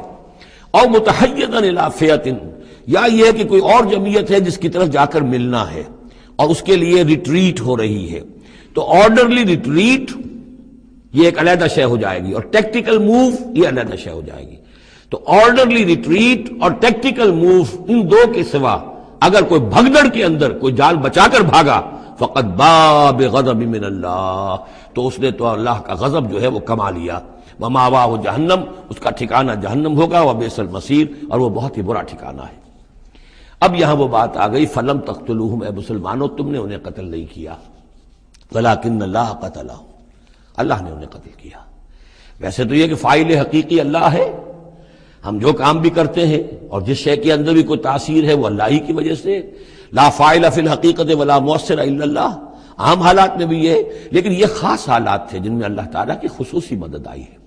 فلم تقتلوہم ولکن اللہ قتلہم وما رمیت اذ رمیت ولکن اللہ رما۔ اور اے نبی، آپ نے بھی جو کنکریوں کی مٹھی بھر کر پھینکی تھی، آپ نے کنکریاں لی اپنی مٹھی میں اور پھینکا کفار کے لشکر کی طرف، شاہت الوجوہ، چہرے جو ہے بگڑ جائیں۔ تو یہ پتہ نہیں کہاں تک اللہ نے ان کنکریوں کو پہنچایا ہے۔ تو فرمایا، اور آپ نے جب وہ کنکریوں کی مٹھی پھینکی تھی، ما رمیت اذ رمیت، آپ نے نہیں پھینکی تھی، ولکن اللہ رما، یہ تو اللہ تعالیٰ نے پھینکی تھی۔ ہاتھ ہے اللہ کا، بندہ مومن کا ہاتھ۔ وَلِيُبْلِيَ الْمُؤْمِنِينَ مِنْهُ بَلَاءً حَسَنًا، تاکہ اللہ تعالیٰ اہل ایمان کے جوہر نکھارے، ان کے اندر کی چھپی ہوئی جو صلاحیتیں ہیں، مخفی ہیں، انہیں اجاگر کرے۔ یہ ذرا نوٹ کر لیجئے، بلا یبلو کے معنی ہوتا ہے آزمانا، تکلیف میں ڈال کر کسی آزمائش میں۔ ابلا یبلی جب یہ باب افعال سے آتا ہے تو کسی کے جوہر کو نکھارنا، کسی کی جو خابیدہ جو ہے اس کی صلاحیتیں ان کو ابھارنا، یہ ہے ابلا۔ لیبلی المؤمنین منہ بلاء حسنا، تاکہ اللہ تعالیٰ خوب اہل ایمان کے اوپر ان کے جو ہے جوہر نکھارے۔ ان اللہ سمیع علیم، یقیناً اللہ سب کچھ سننے والا اور جاننے والا ہے۔ ذالکم وان اللہ موہن کید الکافرین، یہ تو ہو چکا، اب اس جنگ کا جو نتیجہ تھا قریش تم نے دیکھ لیا، لیکن آئندہ بھی سمجھ لو اللہ تعالیٰ کافروں کے تمام چالوں کو ناکام بنا دے گا۔ یہ اہل ایمان سے بھی خطاب ہو گیا اور یہ کہ کفار کے لیے بھی، اور پھر کفار سے خطاب ہے، ان تستفتحوا فقد جاءکم الفتح۔ اصل میں ابو جہل جو لشکر کا وہ سمجھیے کمانڈر ان چیف کی حیثیت سے آیا تھا، اسے اتنا یقین تھا کہ میں نے اتنی تیاری کی ہے، اتنا ساز و سامان ہے کہ ہم مسلمانوں کو کچل کر رکھ دیں گے، تو پہلے سے پروپیگنڈا شروع کر دیا تھا، یہ یوم الفرقان ہوگا، یہ پتہ چل جائے گا اللہ کس کے ساتھ ہے۔ اللہ کو تو وہ بھی مانتے تھے، اللہ کے ساتھ دیویوں دیوتاؤں کو مانتے تھے نا، اللہ کے منکر تو نہیں تھے، لیکن یہ کہ ادھر اللہ ہی اللہ تھا، ادھر اللہ کے ساتھ اور منات اور دیوتا اور وہ بھی تھے، تو یہ کہ اللہ کس کے ساتھ ہے یہ ثابت ہو جائے گا۔ یعنی وہ اتنا یقین تھا اسے، جیسے 65 کی جنگ میں لاہور، فال آف لاہور دکھا دیا گیا BBC ٹیلی ویژن کے اوپر، یہ ہو چکا، لاہور جو ہے اس پر تو بھارتی فوج کا قبضہ ہو چکا، اتنا یقینی تھا۔ اسی طرح اس نے یوم الفرقان کہا، تو اسی کو اللہ تعالیٰ نے یوم الفرقان بنا دیا تاکہ منکشف ہو جائے یہ بات، مبرر ہو جائے کہ اللہ کس کے ساتھ ہے۔ اس اعتبار سے اس کی دعا بھی بڑی عجیب ہے، جو اس نے آ کر بدر سے ایک رات قبل جبکہ حضور بھی دعا مانگ رہے تھے اور طویل ترین سجدہ کیا تھا، اس نے بھی دعا کی تھی، اور وہ دعا جو ہے وہ موحدانہ دعا ہے، اس میں کسی لات عزا حبل منات کا کوئی تذکرہ نہیں۔ اللہم، اے اللہ، اقطعنا للرحم وعین الغدات، جس نے ہمارے رحمی رشتے کاٹ دیے ہیں، کل تو اسے ذلیل و خوار کر دے۔ یعنی اس کا جو سب سے بڑا چارج تھا، الزام تھا حضور پر، وہ یہ تھا کہ اس شخص نے آ کر ہمارے خاندانوں میں تفریق پیدا کر دی، بھائی کو بھائی سے جدا کر دیا، ایک بھائی مسلمان ہو گیا وہ علیحدہ ہو گیا، باقی بھائی کافر ہیں، ایک دوسرے کے دشمن ہو گئے، ماں باپ سے اولاد کو جدا کر دیا، شوہر کو بیوی سے کاٹ دیا، بیوی کو شوہر سے کاٹ دیا۔ ہماری طاقت تھی، ہمارا قبیلہ تھا، ہم قریش تھے، ظاہر بات ہے کہ قبائلی زندگی میں اتحاد، یکجوئی، یہی تو چیزیں ہوتی ہیں ساری کی ساری، کہ جس کی وجہ سے ان کی ساکھ ہوتی ہے، تو اس نے تو آ کر ہمارا ستیہ ناش کر دیا۔ اقطعنا للرحم، جس نے رحمی رشتے کاٹ دیے ہیں ہمارے، فاہنہ الغدات، تو اے اللہ کل اسے ذلیل و خوار کر دیجو۔ یہ دعا تھی ابو جہل کی۔ بہرحال اللہ تعالیٰ اب ان سے خطاب کر کے کہہ رہے ہیں کہ اے مشرکین مکہ، ان تستفتحوا، اگر تو تم چاہتے تھے کہ فیصلہ ہو جائے، فقد جاءکم الفتح، تو فتح فیصلہ ہو چکی، فیصلہ اللہ کا آ چکا، معلوم ہو گیا کہ حق کدھر ہے، باطل کدھر ہے۔ وَإِن تَنْتَهُوا فَهُوَ خَيْرٌ لَكُمْ، اب بھی اگر تم باز آ جاؤ تو یہ تمہارے لیے بہتر ہے۔ وَإِن تَعُودُوا نَعُودْ، اگر دوبارہ اعادہ کرو گے ہم بھی یہی کچھ دوبارہ کریں گے۔ وَلَن تُغْنِيَ عَنْكُمْ فِئَتُكُمْ شَيْئًا، اور تمہاری یہ نفری اور جمعیت اور تمہاری یہ تعداد تمہیں کسی کام نہیں آ سکے گی۔ وَلَوْ كَثُرَتْ، خواہ وہ بہت ہو، وَأَنَّ اللَّهَ مَعَ الْمُؤْمِنِينَ، اور یہ کہ اللہ اہل ایمان کے ساتھ ہے۔ یا ایھا الذین آمنوا، اب یہ جو رکوع آ رہا ہے تیسرا، یہ بہت ہی جامع، بہت اہم ہے۔ اس میں سے دو جو تین آیتوں کے گروپ ہیں وہ تو خاص طور پر ہماری توجہ کی اور مسلمانوں نے پاکستان کی توجہ کے لیے بڑے اہم ہیں۔ یا ایھا الذین آمنوا اطیعوا اللہ ورسولہ ولا تولوا عنہ وانتم تسمعون، اہل ایمان اللہ اور اس کے رسول کی اطاعت کرو اور نہ منہ موڑو اس سے جبکہ تم سن رہے ہو۔ یعنی جب اللہ کے رسول نے کہا تھا کہ چلو بدر کی طرف، تو تمہاری یہ رد و قدا اور یہ پاؤں پیٹنا جس کو کہتے ہیں، یہ مختلف الفاظ اس کے لیے محاوروں میں آتے ہیں، تو یہ جو تم کر رہے تھے کیوں کر رہے تھے؟ جب اللہ اس کے رسول کی طرف سے بات آئی تھی تو ہر ایک کو کہنا چاہیے تھا سمینا واطعنا، جو آپ کا حکم ہو۔ اطیعوا اللہ واطیعوا الرسول ولا تولوا عنہ وانتم تسمعون، ظاہر بات ہے تمام مسلمانوں سے بات نہیں ہے، یہاں بھی ذہن میں رکھیے وہی جنہوں نے کمزوری دکھائی تھی ان کی طرف اشارہ ہے۔ ولا تکونوا کالذین قالوا سمعنا وهم لا يسمعون، ان لوگوں کے مانند نہ ہو جاؤ جو کہتے ہیں کہ ہم نے سن لیا، حقیقت میں وہ سنتے نہیں ہیں۔ یعنی دل اڑا ہوا ہے، طبیعت جو ہے وہ یکسو ہے ہی نہیں، تو کیا سننا ہے؟ سنا انسنا ہو گیا۔ ان شر الدواب عند اللہ الصم البکم الذین لا یعقلون، یقیناً تمام چوپایوں میں بدترین اللہ کے نزدیک یہی لوگ ہیں جو بہرے ہیں، گونگے ہیں اور عقل سے کام نہیں لیتے۔ اب یہ منافقین ہی کی طرف اشارہ ہو رہا ہے۔ وَلَوْ عَلِمَ اللَّهُ فِيهِمْ خَيْرًا، اگر اللہ تعالیٰ کے علم میں ہوتا کہ ان میں کوئی خیر ہے، لَأَسْمَعَهُمْ، اللہ انہیں سنا دیتا۔ وَلَوْ أَسْمَعَهُمْ، اگر اللہ انہیں سنا دیتا، لَتَوَلَّوْا، پھر بھی پیٹ موڑ جاتے، وَهُمْ مُعْرِضُونَ، وہ ہیں ہی اعراض کرنے والے۔ یہ گویا کہ چند آیات ہیں کہ جس میں خاص طور پر جو لوگ بھی اس وقت ریلیکٹنٹ تھے، جو بھی کسی طریقے سے اس میں جھجک رہے تھے، ان کے لیے تنبیہ۔ اب 3 آیات آ رہی ہیں۔ یا ایھا الذین آمنوا استجیبوا للہ وللرسول اذا دعاکم لما یحییکم، اہل ایمان لبیک کہا کرو اللہ کی پکار پر، اور خاص طور پر رسول کی پکار پر جبکہ وہ تمہیں پکارے اس شے کے لیے جس سے تمہیں زندگی ملے گی۔ تم جنگ میں جانے کو سمجھ رہے ہو کہ موت کا دروازہ ہے، یہ تو اصل زندگی کا دروازہ ہے۔ ولا تقولوا لمن يقتل في سبيل الله اموات بل احياء ولكن لا تشعرون، تو یہ تو در حقیقت اللہ اور اس کے رسول جس چیز کی طرف تمہیں بلا رہے ہیں، حقیقی زندگی یہ ہے، روحانی زندگی یہ ہے، معنوی زندگی یہ ہے۔ یہ حیوانوں کی طرح جینا جو ہے یہ کوئی زندگی نہیں ہے، یہ تو در حقیقت اولئک کالانعام بل هم اضل، جو سورہ اعراف میں ہم پڑھ چکے ہیں، یہ حیوانوں کا سا زندگی گزارنا ہے۔ استجیبوا للہ وللرسول اذا دعاکم لما یحییکم واعلموا ان اللہ یحول بین المرء وقلبہ، اور جان لو اللہ تعالیٰ بندے اور اس کے دل کے درمیان حائل بھی ہو جایا کرتا ہے۔ یعنی اگر اللہ کی رسول کی پکار سنی اور انسنی کر دی، پھر سنی انسنی کر دی، پھر اللہ تعالیٰ پردہ بن جائے گا، اب سننے نہیں دے گا، معذور ہو جاؤ گے سننے سے۔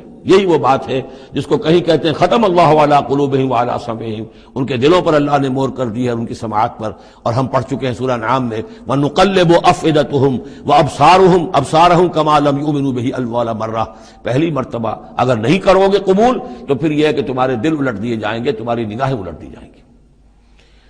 تو اس لیے بہت ہی ڈرنے کی بات ہے جو بھی مطالبہ دین کا سامنے آئے اور ایک دفعہ دل گواہ دے دے کہ ہاں ہے بات ٹھیک ہے، پھر اگر کرنی کترائے گا انسان تو یہیں سے سزا نقد شروع ہو جائے گی، پھر وہ صلاحیت سلب ہو جائے گی، پھر اللہ حائل ہو جائے گا، یعنی قانون خداوندی، سنت خداوندی حائل ہو جائے گی، پھر آپ کے دل پر مہر لگے گی، آپ کے کانوں کے پر مہر لگے گی، آپ کی آنکھوں پر پردے پڑ جائیں گے۔ یا ایھا الذین آمنوا استجیبوا للہ وللرسول اذا دعاکم لما یحییکم واعلموا ان اللہ یحول بین المرء وقلبہ وانہ الیہ تحشرون، اور یہ کہ بالآخر تو تمہیں سب کو اسی کی طرف جمع کیا جانا ہے۔ واتقوا فتنة لا تصيبن الذين ظلموا منكم خاصة، اور ڈرو اس سزا سے، اس عذاب سے کہ جب آئے گا تو تم میں سے صرف گناہگاروں ہی کو اپنی لپیٹ میں نہیں لے گا۔ اس کا میں کل حوالہ دے چکا ہوں، بے گناہ بھی اس میں اگر اپنا فرض ادا نہیں کر رہے، فرض ادا نہ کرنا جرم ہے، وہ خود گناہ ہے۔ تم اگر دین کے لیے سرفروشی نہیں کر رہے تو یہ بھی تو گناہ ہے۔ ہاں ٹھیک ہے، میں نے یہ شراب نہیں پی، میں نے یہ نہیں کیا، میں نے سور نہیں کھایا، میں نے فلاں نہیں کیا، میں نے نمازیں پڑھی، ٹھیک ہے سب کچھ کیا، لیکن سوال یہ ہے کہ جو دین کا فرض تھا، دین کی نصرت تھی، اللہ کی اور اس کے دین کے لیے تن من دھن لگانا تھا، وہ نہیں کیا، وہ بھی تو جرم ہے۔ تو وَاعْلَمُوا، اور جان لو، ان اللہ یحول بین المرء وقلبہ وانہ الیہ تحشرون واتقوا فتنة لا تصیبن الذین ظلموا منکم خاصۃ واعلموا ان اللہ شدید العقاب، اور جان لو کہ اللہ سزا دینے میں بہت سخت ہے۔ وَاذْكُرُوا، یہ ہے خاص پاکستانی مسلمانوں کے لیے آیت، اور یاد کرو اذ انتم قلیلون، جب تم تھوڑی تعداد میں تھے، جیسے ہم بھی اقلیت کا خوف تھا ہمیں کہ ہم ہندوؤں کے مقابلے میں اقلیت ہیں، مستضعفون فی الارض، جنہیں زمین میں دبا لیا گیا تھا، تخافون ان یتخطفکم الناس، تمہیں اندیشہ یہ تھا کہ لوگ تمہیں اچک لے جائیں گے، اکثریت جو ہے وہ تمہیں ایکسپلائٹ کرے گی معاشی اعتبار سے، سماجی اعتبار سے، لسانی اعتبار سے، مذہبی اعتبار سے۔ فآواکم، تو اللہ نے تمہیں پناہ کی جگہ دے دی۔ وأیدکم بنصرہ، اور تمہاری مدد کی ہے، خاص تائید کی ہے اپنی خاص نصرت سے۔ ورزقکم من الطیبات، اور تمہیں بہترین پاکیزہ رزق عطا کیا ہے، لعلکم تشکرون، تاکہ تم شکر کرو۔ یا ایھا الذین آمنوا لا تخونوا اللہ والرسول، اے اہل ایمان مت خیانت کرو اللہ سے اور اس کے رسول سے۔ ایمان کا دم بھرنا اور پھر اس کے دین کو، اللہ کے دین کو مغلوب دیکھ کر بھی اپنے دھندے، اپنے کاروبار، اپنی جائیداد، اپنی ملازمت، اپنا پروفیشن، اسی چکر میں لگے رہنا، اس سے بڑی خیانت کیا ہوگی؟ بے وفائی ہے، غداری ہے، خیانت ہے۔ لا تخونوا اللہ والرسول، اللہ اور اس کے رسول کے ساتھ خیانت نہ کرو۔ وتخونوا اماناتکم وانتم تعلمون، اور نہ ہی اپنی آپس کی امانتوں میں خیانت کرو۔ سب سے بڑی خیانت تو اللہ کے ساتھ خیانت ہے۔ سب سے بڑی وہ امانت جو اللہ نے اپنی روح تم میں پھونکی ہے، اس کا حق اگر تم ادا نہیں کر رہے ہو تو سب سے بڑی خیانت یہ ہے، جس کو کہ فرمایا گیا ہے سورہ احزاب میں، ہم نے آسمانوں پر، زمین پر، پہاڑوں پر پیش کی۔ ان عرضنا الامانۃ علی السماوات والارض والجبال فابین ان یحملنها واشفقن منها وحملها الانسان۔ تو بہت بڑی بڑی امانتیں تمہارے پاس ہیں، دین کی امانت ہے، قرآن کی امانت ہے، شریعت کی امانت ہے، یہ سب امانتیں محمد رسول اللہ کی۔ وَأَنَّ اللَّهَ عِندَهُ أَجْرٌ عَظِيمٌ، اور یقیناً اللہ ہی کے پاس ہے بہت بڑا اجر۔ یا ایھا الذین آمنوا ان تتقوا اللہ یجعل لکم فرقانا وَاعْلَمُوا أَنَّمَا أَمْوَالُكُمْ وَأَوْلَادُكُمْ فِتْنَةٌ، اور جان لو تمہاری اولاد اور تمہارے اموال تمہارے لیے فتنہ ہے۔ یہی روکتے ہیں، یہی دو بیڑیاں ہیں جو پاؤں میں پڑی رہتی ہیں، مال اور اولاد۔ اولاد کو اعلیٰ سے اعلیٰ تعلیم دلانی ہے، اس کے لیے بڑی بڑی فیسیں دینی پڑتی ہیں، اس کے لیے ظاہر بات ہے کہ اپنا ایک ایک قطرہ جو ہے پسینے کا اور خون کا لگائیں گے تو کہیں جا کر وہ ساری چیزیں فراہم ہوگی۔ آدمی کھپ گیا اسی کے اندر، اولاد کے لیے یا مال کے لیے۔ پھر کہاں سے وقت لائیں دین کے لیے اور دین کے لیے نصرت کے لیے؟ کہاں کوئی رمق جسم کے اندر باقی رہ جاتی ہے؟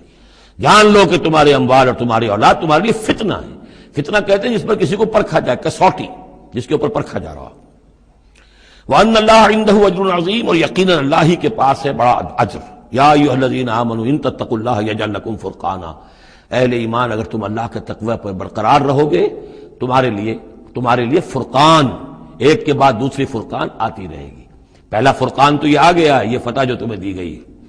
وَيُكَفِّرْ عَنْكُمْ سَيِّئَاتِكُمْ، اور یہ کہ تمہارے سے تمہاری جو کمزوریاں ہیں، برائیاں ہیں، وہ اللہ تعالیٰ دور کر دے گا۔ وَيَغْفِرْ لَكُمْ، اور بخش دے گا۔ واللہ ذو الفضل العظیم، اللہ بڑے فضل والا ہے۔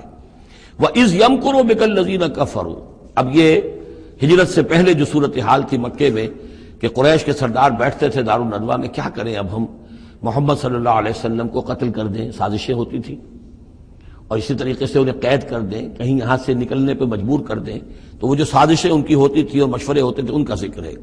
وَإِذْ يَمْكُرُ بِكَ الَّذِينَ كَفَرُوا، اور جب یاد کیجئے جبکہ وہ لوگ جو کافر ہوئے، یہ کافر لوگ آپ کے بارے میں مشورے کرتے تھے، چالیں چلتے تھے، اسکیمیں بناتے تھے، سازشیں کرتے تھے۔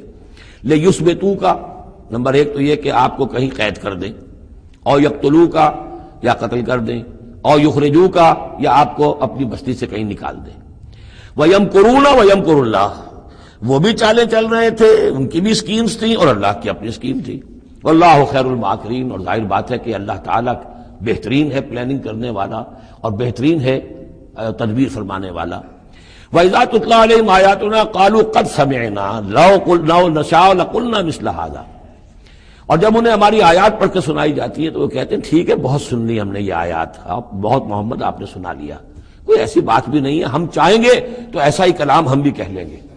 جرت نہیں کی کسی نے کہ آئے کہ یہ کلام میں نے موضوع کیا ہے اور یہ قرآن کے برابر ہے، تو کوئی کمیشن بٹھا لیجئے، کوئی سازش بنا لیجئے کہ تو طے کریں، یہ جرت نہیں ہوئی۔ لیکن یہ کہہ دینے میں تو کوئی بات نہیں تھی، زبان کون پکڑے گا؟ لو نشاء لقلنا مثل هذا، اگر ہم چاہیں گے تو ہم بھی ایسے کہہ دیں گے، کوئی ایسی بڑی بات نہیں ہے۔ یہ نضر بن حارث تھا کہ جس کی طرف یہ الفاظ منقول ہے تاریخ اور سیرت میں۔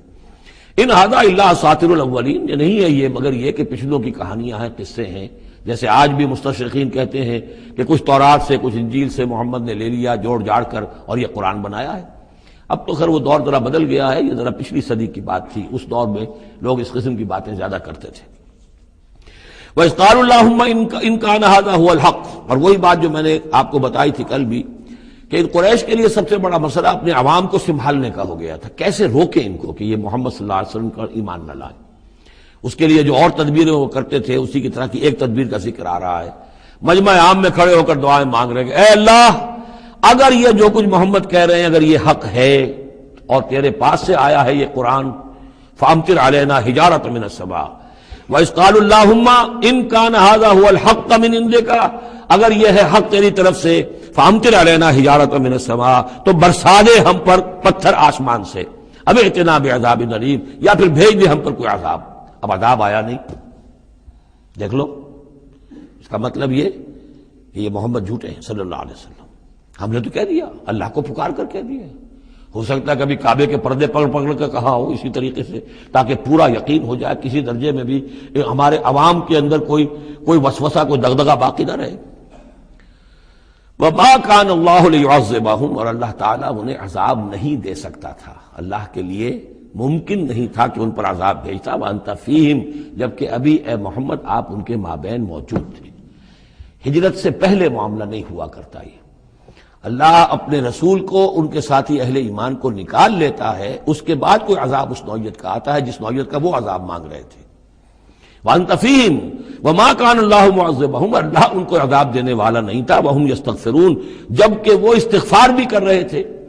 یعنی اسی مکے میں عوام الناس بھی تو تھے، سادہ لوگ بھی تو تھے، وہ استغفار بھی کرتے تھے، تلبیہ بھی پڑھتے تھے، لبیک اللہم لبیک لبیک اللہم لبیک، یہ بھی تو کرتے تھے، اللہ کو بھی پکارتے تھے. تو بڑا گڑبڑ سا معاملہ تھا. جب تک کہ اللہ تعالیٰ یمیز الخبیث من الطیب کر نہ دے اس وقت تک اس طرح کا معاملہ اللہ تعالیٰ کے لیے درست نہیں تھا. وَمَا لَهُمْ أَلَّا يُعَذِّبَهُمْ، باقی وہ عذاب کے پورے طور سے مستحق تو ہو چکے ہیں. اور کیا ہے، کون سی رکاوٹ ہے ان کے لیے؟ مَا لَهُمْ أَلَّا يُعَذِّبَهُمُ اللَّهُ، کہ اللہ تعالیٰ ان کو عذاب نہ دے.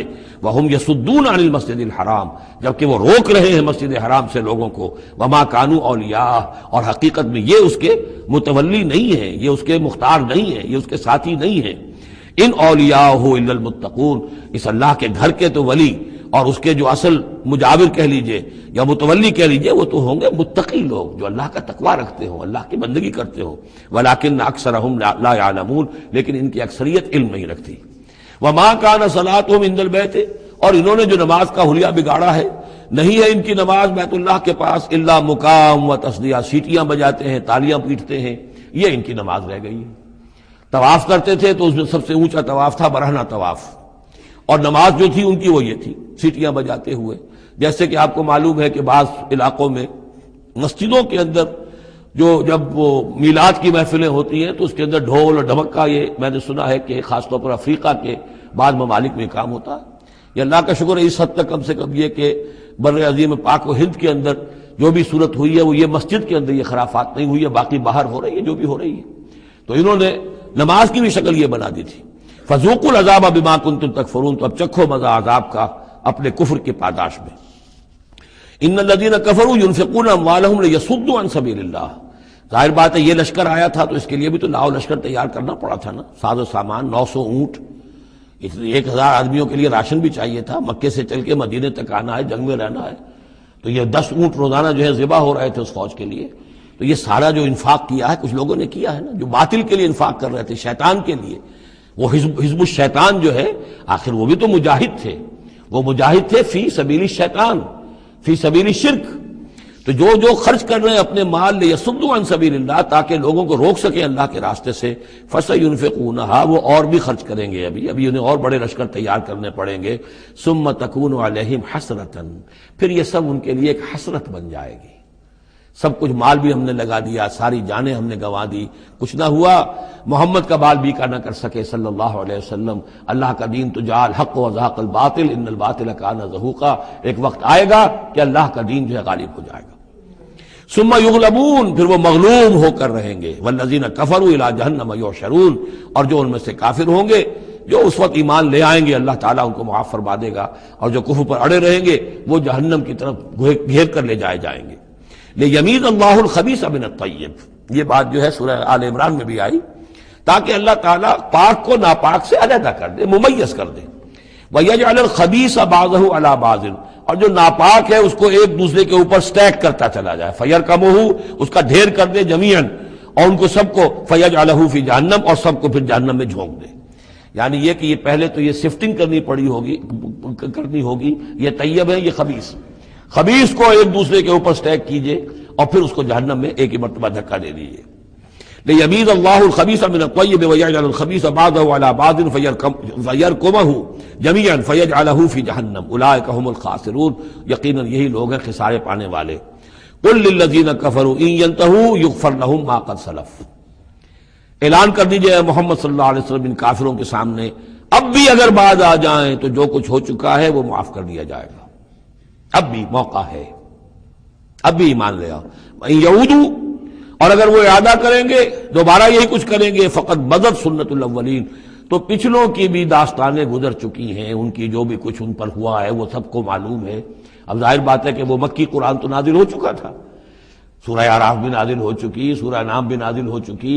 جو کچھ ہوا ہے قوم ہود کے ساتھ, قوم صالح کے ساتھ, قوم شعیب کے ساتھ, اس ساری داستانیں تو تھی. فقط مدد سنت الاولین, اگلوں کا جو طریقہ اور راستہ تھا وہ تو گزر چکا ہے, وہ سب کے سامنے آ چکا ہے. وَقَاتِلُوهُمْ حَتَّى لَا تَكُونَ فِتْنَةٌ وَيَكُونَ الدِّينُ كُلُّهُ لِلَّهِ. یہ سورہ بقرہ میں بھی آیت آئی تھی اور اب آئی ہے اضافی شان کے ساتھ. یعنی اے مسلمانوں, اب تمہاری یہ دعوت و تحریک جو ہے یہ اس مرحلے میں داخل ہو گئی, آرمڈ کانفلکٹ.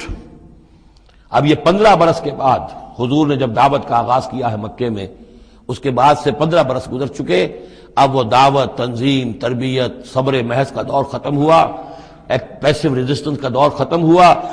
اب ایکٹیو ریزسٹنس کی محمد نے صلی اللہ علیہ وسلم اقدام کیا, اور اقدام کے نتیجے میں آخری اور چھٹا مرحلہ آ گیا, یعنی آرم کانفلکٹ. اب تلوار سے ٹکرا چکی. اب تمہاری تلواریں نیام میں نہیں جائیں گی جب تک کام مکمل نہ ہو جائے. اور کام کی تکمیل کیا ہے؟ فتنہ بالکل ختم ہو جائے. وَقَاتِلُوهُمْ حَتَّى لَا تَكُونَ فِتْنَةٌ. فتنہ وہ کیفیت ہے کہ جس میں ایمان پر قائم رہنا, ایمان پر عمل کرنا مشکل ہو جائے. جب باطل کا غلبہ ہے تو ایک بندہ مومن کے لیے ایمان پر پوری طریقے سے کاربند ہونا مشکل ہے. لہذا اس صورتحال کو ختم کرو, یعنی اب دین کا غلبہ ہو جائے. حَتَّى لَا تَكُونَ فِتْنَةٌ وَيَكُونَ الدِّينُ كُلُّهُ لِلَّهِ. دین بھی جزوی نہیں, کل کا کل دین اللہ ہی کے تابع آ جائے. فَإِنِ انْتَهَوْا فَإِنَّ اللَّهَ بِمَا يَعْمَلُونَ بَصِيرٌ. پھر اگر وہ باز آ جائے تو جو کچھ وہ کر رہے ہیں اللہ اسے دیکھ رہا ہے. وَإِن تَوَلَّوْا, اور اگر پیٹھ موڑ لیں, وَاعْلَمُوا, تو اے مسلمانوں تم یہ جان لو, أَنَّ اللَّهَ مَوْلَاكُمْ, اللہ تمہارا مولا ہے, تمہارا ولی ہے, ساتھی ہے, مددگار ہے, پشت پناہ ہے. نعم المولا ونعم النصیر. کیا ہی اچھا ہے وہ حمایتی اور کیا ہی خوب ہے وہ مددگار.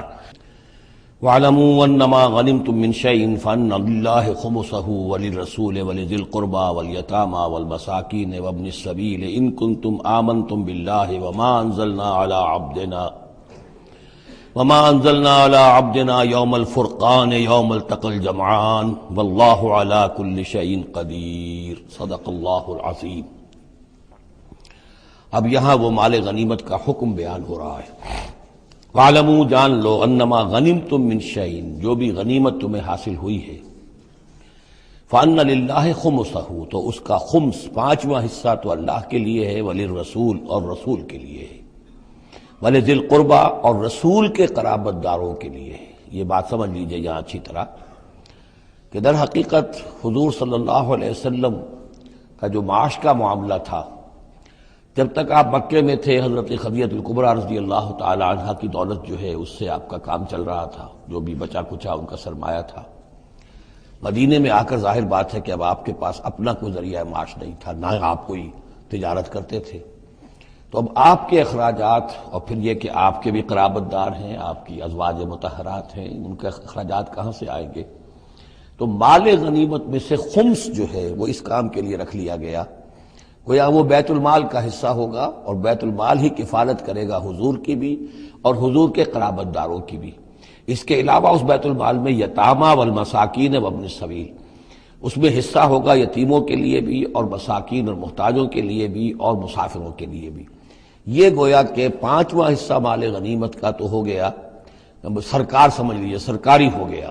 لیکن اس سرکار میں سب سے بڑا خرچ جو ہے وہ در حقیقت محمد رسول اللہ صلی اللہ علیہ وسلم کے ذاتی, آپ کے اخراجات, آپ کے ازواج مطہرات کا نفقہ, آپ کے قرابت داروں کا, ذوی القربیٰ جس میں آپ کو بھی تو ظاہر بات ہے کہ کچھ نہ کچھ صلہ رحمی آپ فرماتے تھے, تو اس کے لیے, اور یہ کہ یتیموں اور مساکین کے لیے وابن السبیل.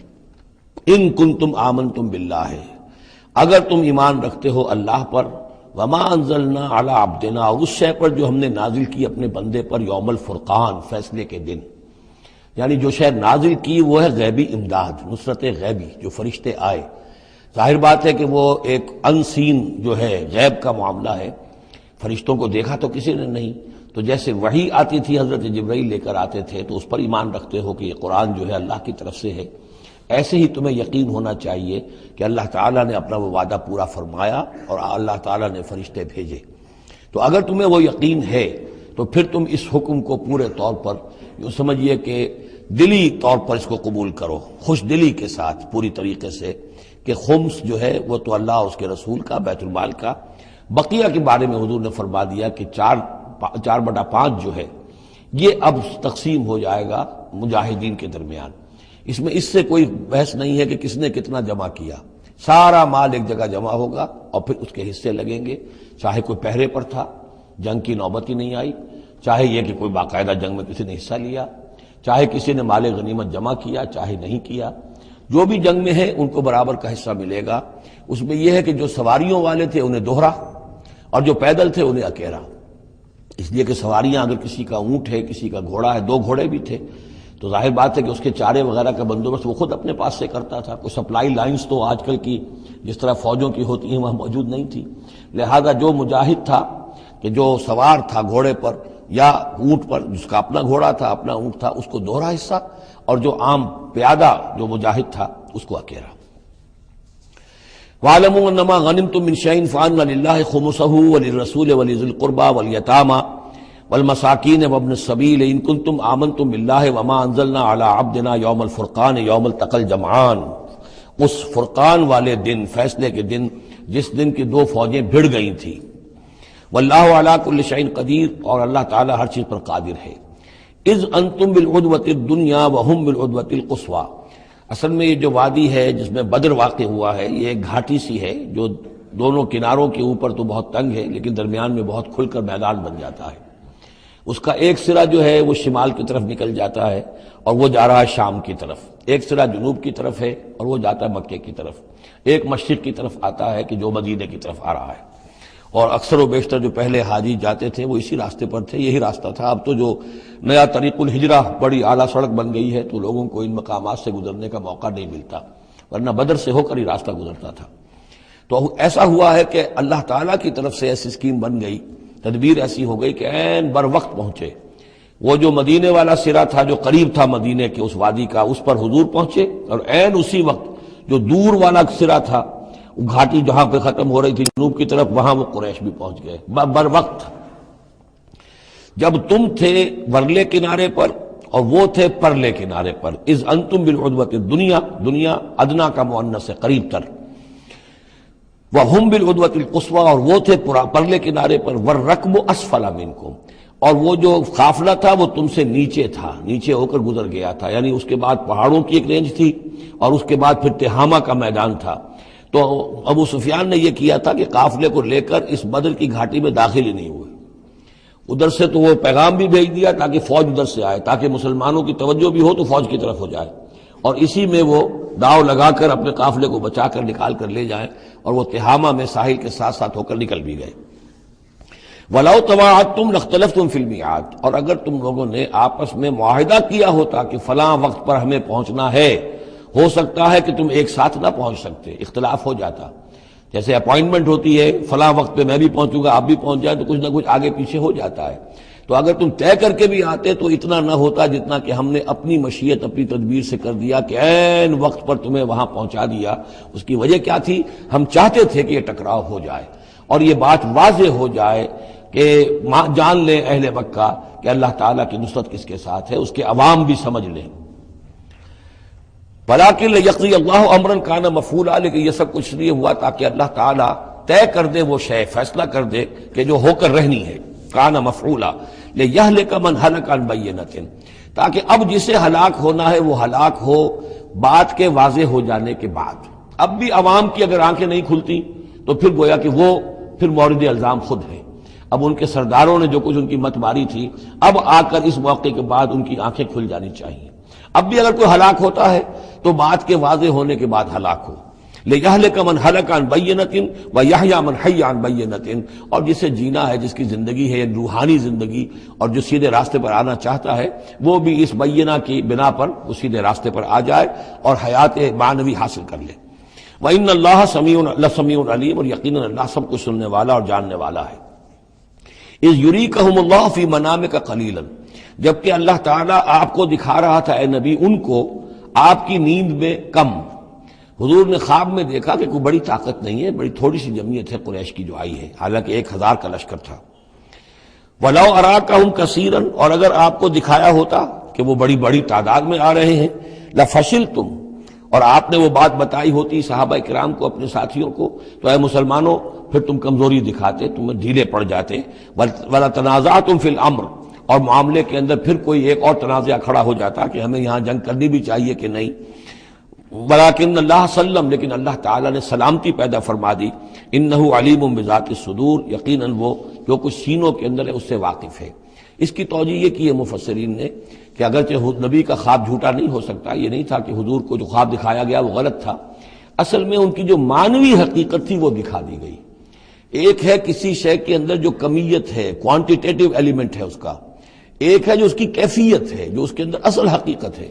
تو یہ بات جو ہے اچھی طرح سمجھ لینے کی ہے کہ مکے سے جو اصل نفری آئی تھی وہ تو ان عوام الناس کی تھی کہ جن کو بارے میں جن کو معلوم تھا کہ محمد ہمارے بہترین آدمی ہیں صلی اللہ علیہ وسلم، اور جو ان کے ساتھی ہیں وہ ہمارے گلے سرسبد ہیں، ہمارے خاندان کے قریش کے بہترین لوگ ہیں، اور پھر یہ کہ انہوں نے کوئی جرم نہیں کیا ہے، کوئی ظلم نہیں کیا ہے، وہ صرف ایک خدا واحد کا کے ماننے والے اور جو ہے وہ نیکیوں کا حکم دینے والے ہیں۔ تو جو ان کے ہاں جو بھی جس کو ہم کہتے ہیں سائلنٹ میجورٹی، عوام الناس، ان کے دل اپنے لیڈروں کے ساتھ نہیں تھے۔ آ تو گئے تھے، وہ ظاہر ان کا جبر تھا، ان کا فیصلہ تھا، لیڈروں کا حکم تھا، آ گئے تھے، لیکن مارے باندھے کو آئے ہوئے تھے۔ ان کے دلوں کے اندر وہ بات نہیں تھی کہ جو کسی ایسے لشکر میں ہوتی ہے کہ جو سمجھتا ہے اپنے آپ کو برحق، ہم حق کے لیے لڑ رہے ہیں، تو اس کے اندر جو طاقت ہوتی ہے اس لڑنے والے کے اندر، وہ اس شخص میں نہیں ہوتی کہ جو مارے باندھے کو لے آیا گیا ہو اور خود اسے اپنے دل میں یہ یقین نہ ہو کہ میں حق کے لیے لڑ رہا ہوں۔ اس اعتبار سے معنوی طور پر جو ان کی کیفیت تھی اس کے اعتبار سے وہ واقعتاً کم تھے۔ تو حضور کو خواب میں اللہ تعالیٰ نے ان کی اصل حقیقت دکھائی۔ وَإِذْ يُرِيكُمُوهُمْ إِذْ الْتَقَيْتُمْ فِي أَعْيُنِكُمْ قَلِيلًا وَيُقَلِّلُكُمْ فِي أَعْيُنِهِمْ، مزید برآں اللہ نے یہ کیا کہ جب دونوں لشکر ٹکرائے ہیں تو ایسی کیفیت پیدا کر دی کہ مسلمانوں کو بھی وہ تھوڑے لگ رہے تھے کہ کوئی زیادہ لوگ نہیں ہیں، اور انہیں بھی مسلمان تھوڑے نظر آ رہے تھے۔ یعنی یہ کہ ہر صورت اللہ نے ایسی بنا دی تھی کہ جنگ ہو اور ڈٹ کر ہو، تاکہ یہ صورتحال جو ہے یوم الفرقان ہونا اس کا بالکل واضح ہو جائے۔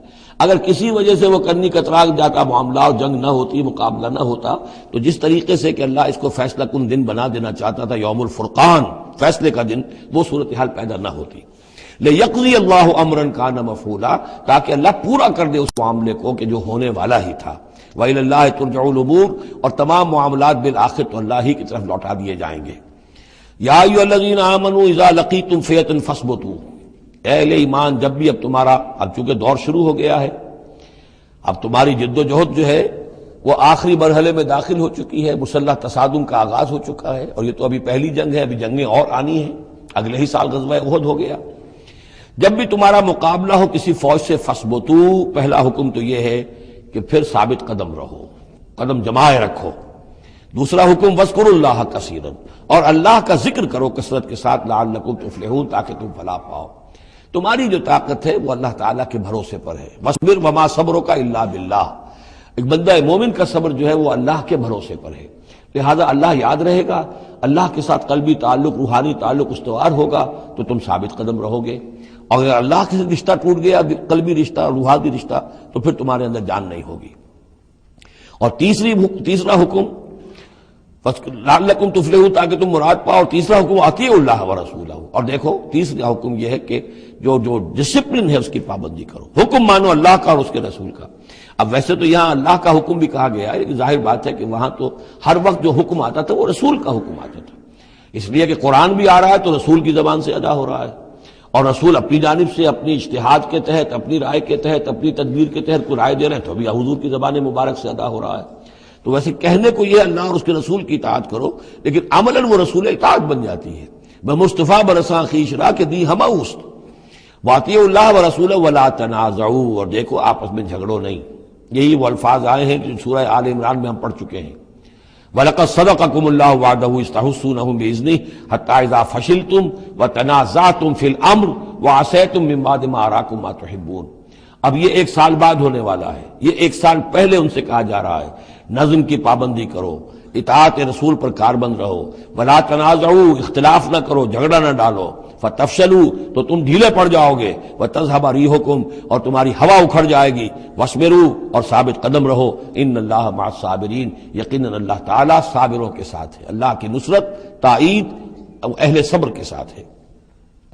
ولا تکونوا كالذین خرجوا من دیارہم بطرا ورئاء الناس، ان لوگوں کے مانند نہ ہو جانا کبھی جو نکلے تھے اپنے گھروں سے اتراتے ہوئے، اینٹتے ہوئے، اکڑتے ہوئے لوگوں کو دکھانے کے لیے. یہ وہ قریش کا لشکر جب چلا ہے تو ابو جہل نے جو بھی ساز و سامان کیا تھا اس کے لیے ڈھول ڈھمکا بھی تھا، اور اس کے ساتھ جو ہے ہر طرح کا لاؤ لشکر.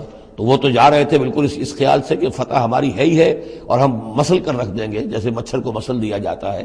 یہ مسلمان ہیں کتنے، وہ جو ہے خوب اپنے شان و شوکت کا مظاہرہ کرتے ہوئے جا رہے تھے. وَيَصُدُّونَ عَن سَبِيلِ اللَّهِ، اور حقیقت کیا تھی کہ اللہ کے راستے سے روک رہے تھے. وَاللَّهُ بِمَا يَعْمَلُونَ مُحِيطٌ، اور جو کچھ وہ کر رہے تھے اللہ اس کا احاطہ کیے ہوئے تھا. اللہ کے قابو سے باہر جانے والی ان کی کوئی تدبیر نہیں تھی. وَإِذْ زَيَّنَ لَهُمُ الشَّيْطَانُ أَعْمَالَهُمْ، اور جب کہ شیطان نے ان کے لیے ان کے اعمال کو مزین کر دیا تھا. وَقَالَ لَا غَالِبَ لَكُمُ الْيَوْمَ، اور اس نے ان کے کان میں یہ پھونک ماری تھی، یہ وسوسہ ڈالا تھا، آج تم پر کوئی غالب نہیں آ سکتا. مکے سے نکلی ہو نفری اور 1000 کی، یہ تو گویا کہ بڑی انہونی سی بات تھی. عرب کے اندر اس طرح کے مواقع بہت کم آتے تھے. تو گویا کہ وہ انہیں پٹیاں پڑھاتا آ رہا تھا، پھونکے مارتا آ رہا تھا، آپ پر کوئی غالب نہیں آ سکتا. لا غالب لکم اليوم من الناس، کوئی انسانوں میں سے تم پر غالب نہیں آ سکتا.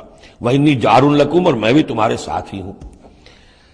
فلما تراءت الفئتان، اور جب دونوں لشکروں نے ایک دوسرے کو دیکھا، آمنے سامنے ہوئی، نکص علی عقبیہ، تو وہ شیطان اپنی ایڑیوں کے بل پیچھے مڑ گیا، بھاگا.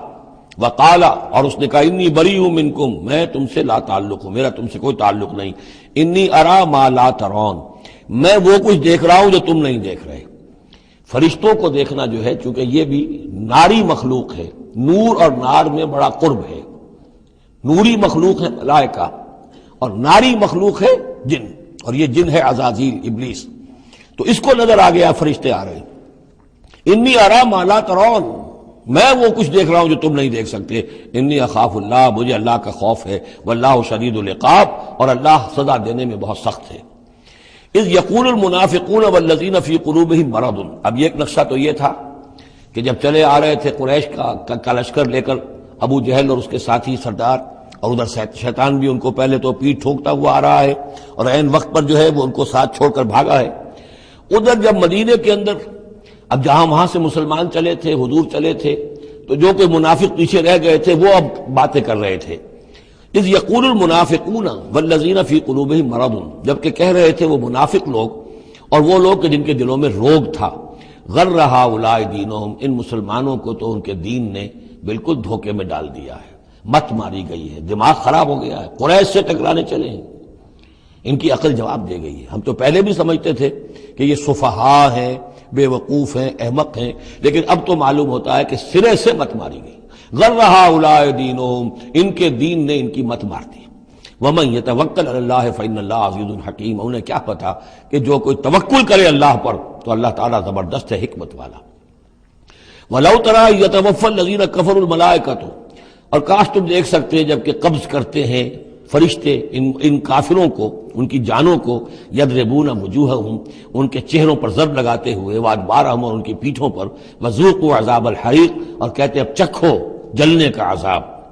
ذالک بما قدمت ایدیکم، اور یہ وہ کچھ ہے جو تمہارے اپنے ہاتھوں نے آگے بھیجا ہے. وان اللہ لیس بظلام للعبید، اور یہ کہ اللہ تو ہرگز اپنے بندوں کے حق میں ظالم نہیں ہے، ظلم کرنے والا نہیں ہے. کداب آل فرعون والذین من قبلہم، جیسے کہ معاملہ ہوا آل فرعون کا اور ان کا جو ان سے پہلے تھے. آل فرعون سے پہلے قوم شعیب سے پہلے صدوم اور عمورہ کی بستیاں، ان سے پہلے قوم سمود، ان سے پہلے قوم عاد، ان سے پہلے قوم نوح. یہ ہم سورہ اعراف کے اندر یہ ساری چیزیں پڑھ کر آئے. کذاب آل فرعون والذین من قبلہم کفروا بآیات اللہ، انہوں نے بھی اللہ کی آیات کا کفر کیا، فأخذہم اللہ بذنوبہم، تو اللہ نے پکڑ لیا انہیں ان کے گناہوں کی پاداش میں۔ ان اللہ قوی شدید العقاب، یقیناً اللہ تعالیٰ قوی ہے، قوت والا ہے، زور آور ہے اور سزا دینے میں سخت ہے۔ ذالک بأن اللہ لم یکن مغیرا نعمۃ انعمها علی قوم حتی یغیروا ما بانفسہم، یہ اس لیے ہے کہ اللہ تعالیٰ کا یہ طریقہ نہیں ہے کہ کوئی نعمت جو اس نے کسی قوم کو دی ہو اس میں تغیر کر دے جب تک کہ وہ قوم اپنے اندر کی کیفیت کو متغیر نہ کر دے۔ یعنی یہ ہر قوم جو اٹھی تھی اسی شکل میں اٹھی تھی کہ اللہ تعالیٰ نے ایک نبی بھیجا، جیسے کہ قوم ہود ختم ہوئی تو حضرت ہود اور ان کے ساتھیوں کے ذریعے سے ایک نئی قوم وجود میں آئی جو آگے چل کر سمود کہلائی۔ تو یہ لوگ کون تھے؟ یہ لوگ تھے جن کو اللہ نے نعمت دی تھی، انعام دیا تھا، احسان کیا تھا، ایمان انہیں ملا تھا، لیکن جب انہوں نے اپنی اس نعمتوں کو بدل دیا، کفر کی روش پر آ گئے، توحید کی پگڈنڈی چھوڑ کر، توحید کی شاہراہ کو چھوڑ کر شرک کی پگڈنڈیوں پہ مڑ گئے، تو پھر اللہ تعالیٰ کی نعمت بھی تبدیل ہو جاتی ہے، اللہ تعالیٰ نعمت سلب کر لیتا ہے، انعام کی جگہ پر اللہ کا عذاب آ جاتا ہے۔ ذالک بأن اللہ لم یکن مغیرا نعمۃ انعمها علی قوم حتی یغیروا ما بانفسہم، یہی ہے جو مضمون آگے بھی آئے گا سورہ رعد میں بھی، اور اس کو پھر یہ کہ اردو میں بھی ایک شعر میں لوگوں نے پیش کیا ہے کہ خدا نے آج تک اس قوم کی حالت نہیں بدلی، نہ ہو جس کو خیال آپ اپنی حالت کے بدلنے کا۔ قوموں کے اپنے اندر کے حالات بدلتے ہیں تو پھر تقدیر بدلتی ہے، صرف خواہش سے، وشفل تھنکنگ سے، امانی سے کوئی بات نہیں ہوا کرتی۔ اور قوم ظاہر بات ہے کہ افراد پر مشتمل ہوتی ہے، پہلے کچھ افراد بدلیں گے، ان کے اندر قلب ماہیت ہوگی، ان کا باطن بدلے گا، ان کی سوچ، ان کے نظریات، ان کے خیالات، ان کے مقاصد، ان کی دلچسپیاں، ان کی امنگیں تبدیل ہو جائیں گی۔ یہ اندر کے بدلے ہوئے لوگ جو ہیں جب کثیر تعداد میں ہوں گے تو پھر یہ مل جل کر زور لگائیں گے، طاقت لگائیں گے، معاشرے کو بدل دیں گے، اور پھر یہ اس طریقے سے کہ انقلاب آئے گا۔ چون بجاں در رفت جہاں دیگر شود، جہاں چو دیگر شد جہاں دیگر شود، جب یہ قرآن کسی کے اندر اتر جاتا ہے اس کے اندر ایک تبدیلی آ جاتی ہے، بالکل بدل جاتا ہے انسان اندرونی طور پر، اور یہ اندرونی تبدیلی ہے جو عالمی انقلاب تک ممتد ہو سکتی ہے۔ واللہ وان اللہ سمیع علیم، اللہ سب کچھ سننے والا جاننے والا ہے۔ کذاب آل فرعون، جیسے کہ دستور تھا یا ہوا معاملہ آل فرعون کا، والذین من قبلہم، اور جو ان سے پہلے تھے، کذبوا بآیات ربہم، انہوں نے اپنے رب کی آیات کو جھٹلایا، فاہلکناہم بذنوبہم، تو ہم نے ان کو ہلاک کر دیا ان کے گناہوں کی پاداش میں، واغرقنا آل فرعون، اور آل فرعون کو ہم نے غرق کر دیا، وکل کانوا ظالمین، اور یہ سب کے سب ظالم تھے۔ ان شر الدواب عند اللہ الذین کفروا فہم لا یؤمنون، بدترین چوپائے اللہ کے نزدیک یہی لوگ ہیں، اللہ کے نزدیک جو کفر کرتے ہیں اور وہ ایمان نہیں لاتے۔ یعنی وہی جو آیت ہم پڑھ چکے سورہ اعراف میں کہ یہ لوگ انسان نظر آتے ہیں، حقیقت میں انسان نہیں ہیں۔ لہم قلوب لا یفقہون بہا ولہم اعین لا یبصرون بہا ولہم آذان لا یسمعون بہا اولئک کالانعام بل ہم اضل، وہ چوپایوں کے مانند ہیں بلکہ ان سے بھی گئے گزرے۔ اس لیے شرت دواب کہا گیا، تمام جانداروں میں اور جمان چوپایوں میں، جانوروں میں سب سے برے لوگ جو ہیں وہ یہ انسان نما حیوان ہیں کہ جن کے اندر عقل نہیں، جن کے اندر شعور نہیں، جو ایمان سے خالی ہیں اور کفر پر اور صرف دنیا کی لذتوں پر ریجھ گئے۔ الذین عاہدت منہم ثم ینقضون عہدہم فی کل مرۃ وہم لا یتقون، وہ لوگ کہ جن سے آپ نے اے نبی معاہدہ کیا تھا پھر وہ ہر مرتبہ اپنا عہد توڑتے ہیں اور اس کا کوئی ڈر نہیں رکھتے۔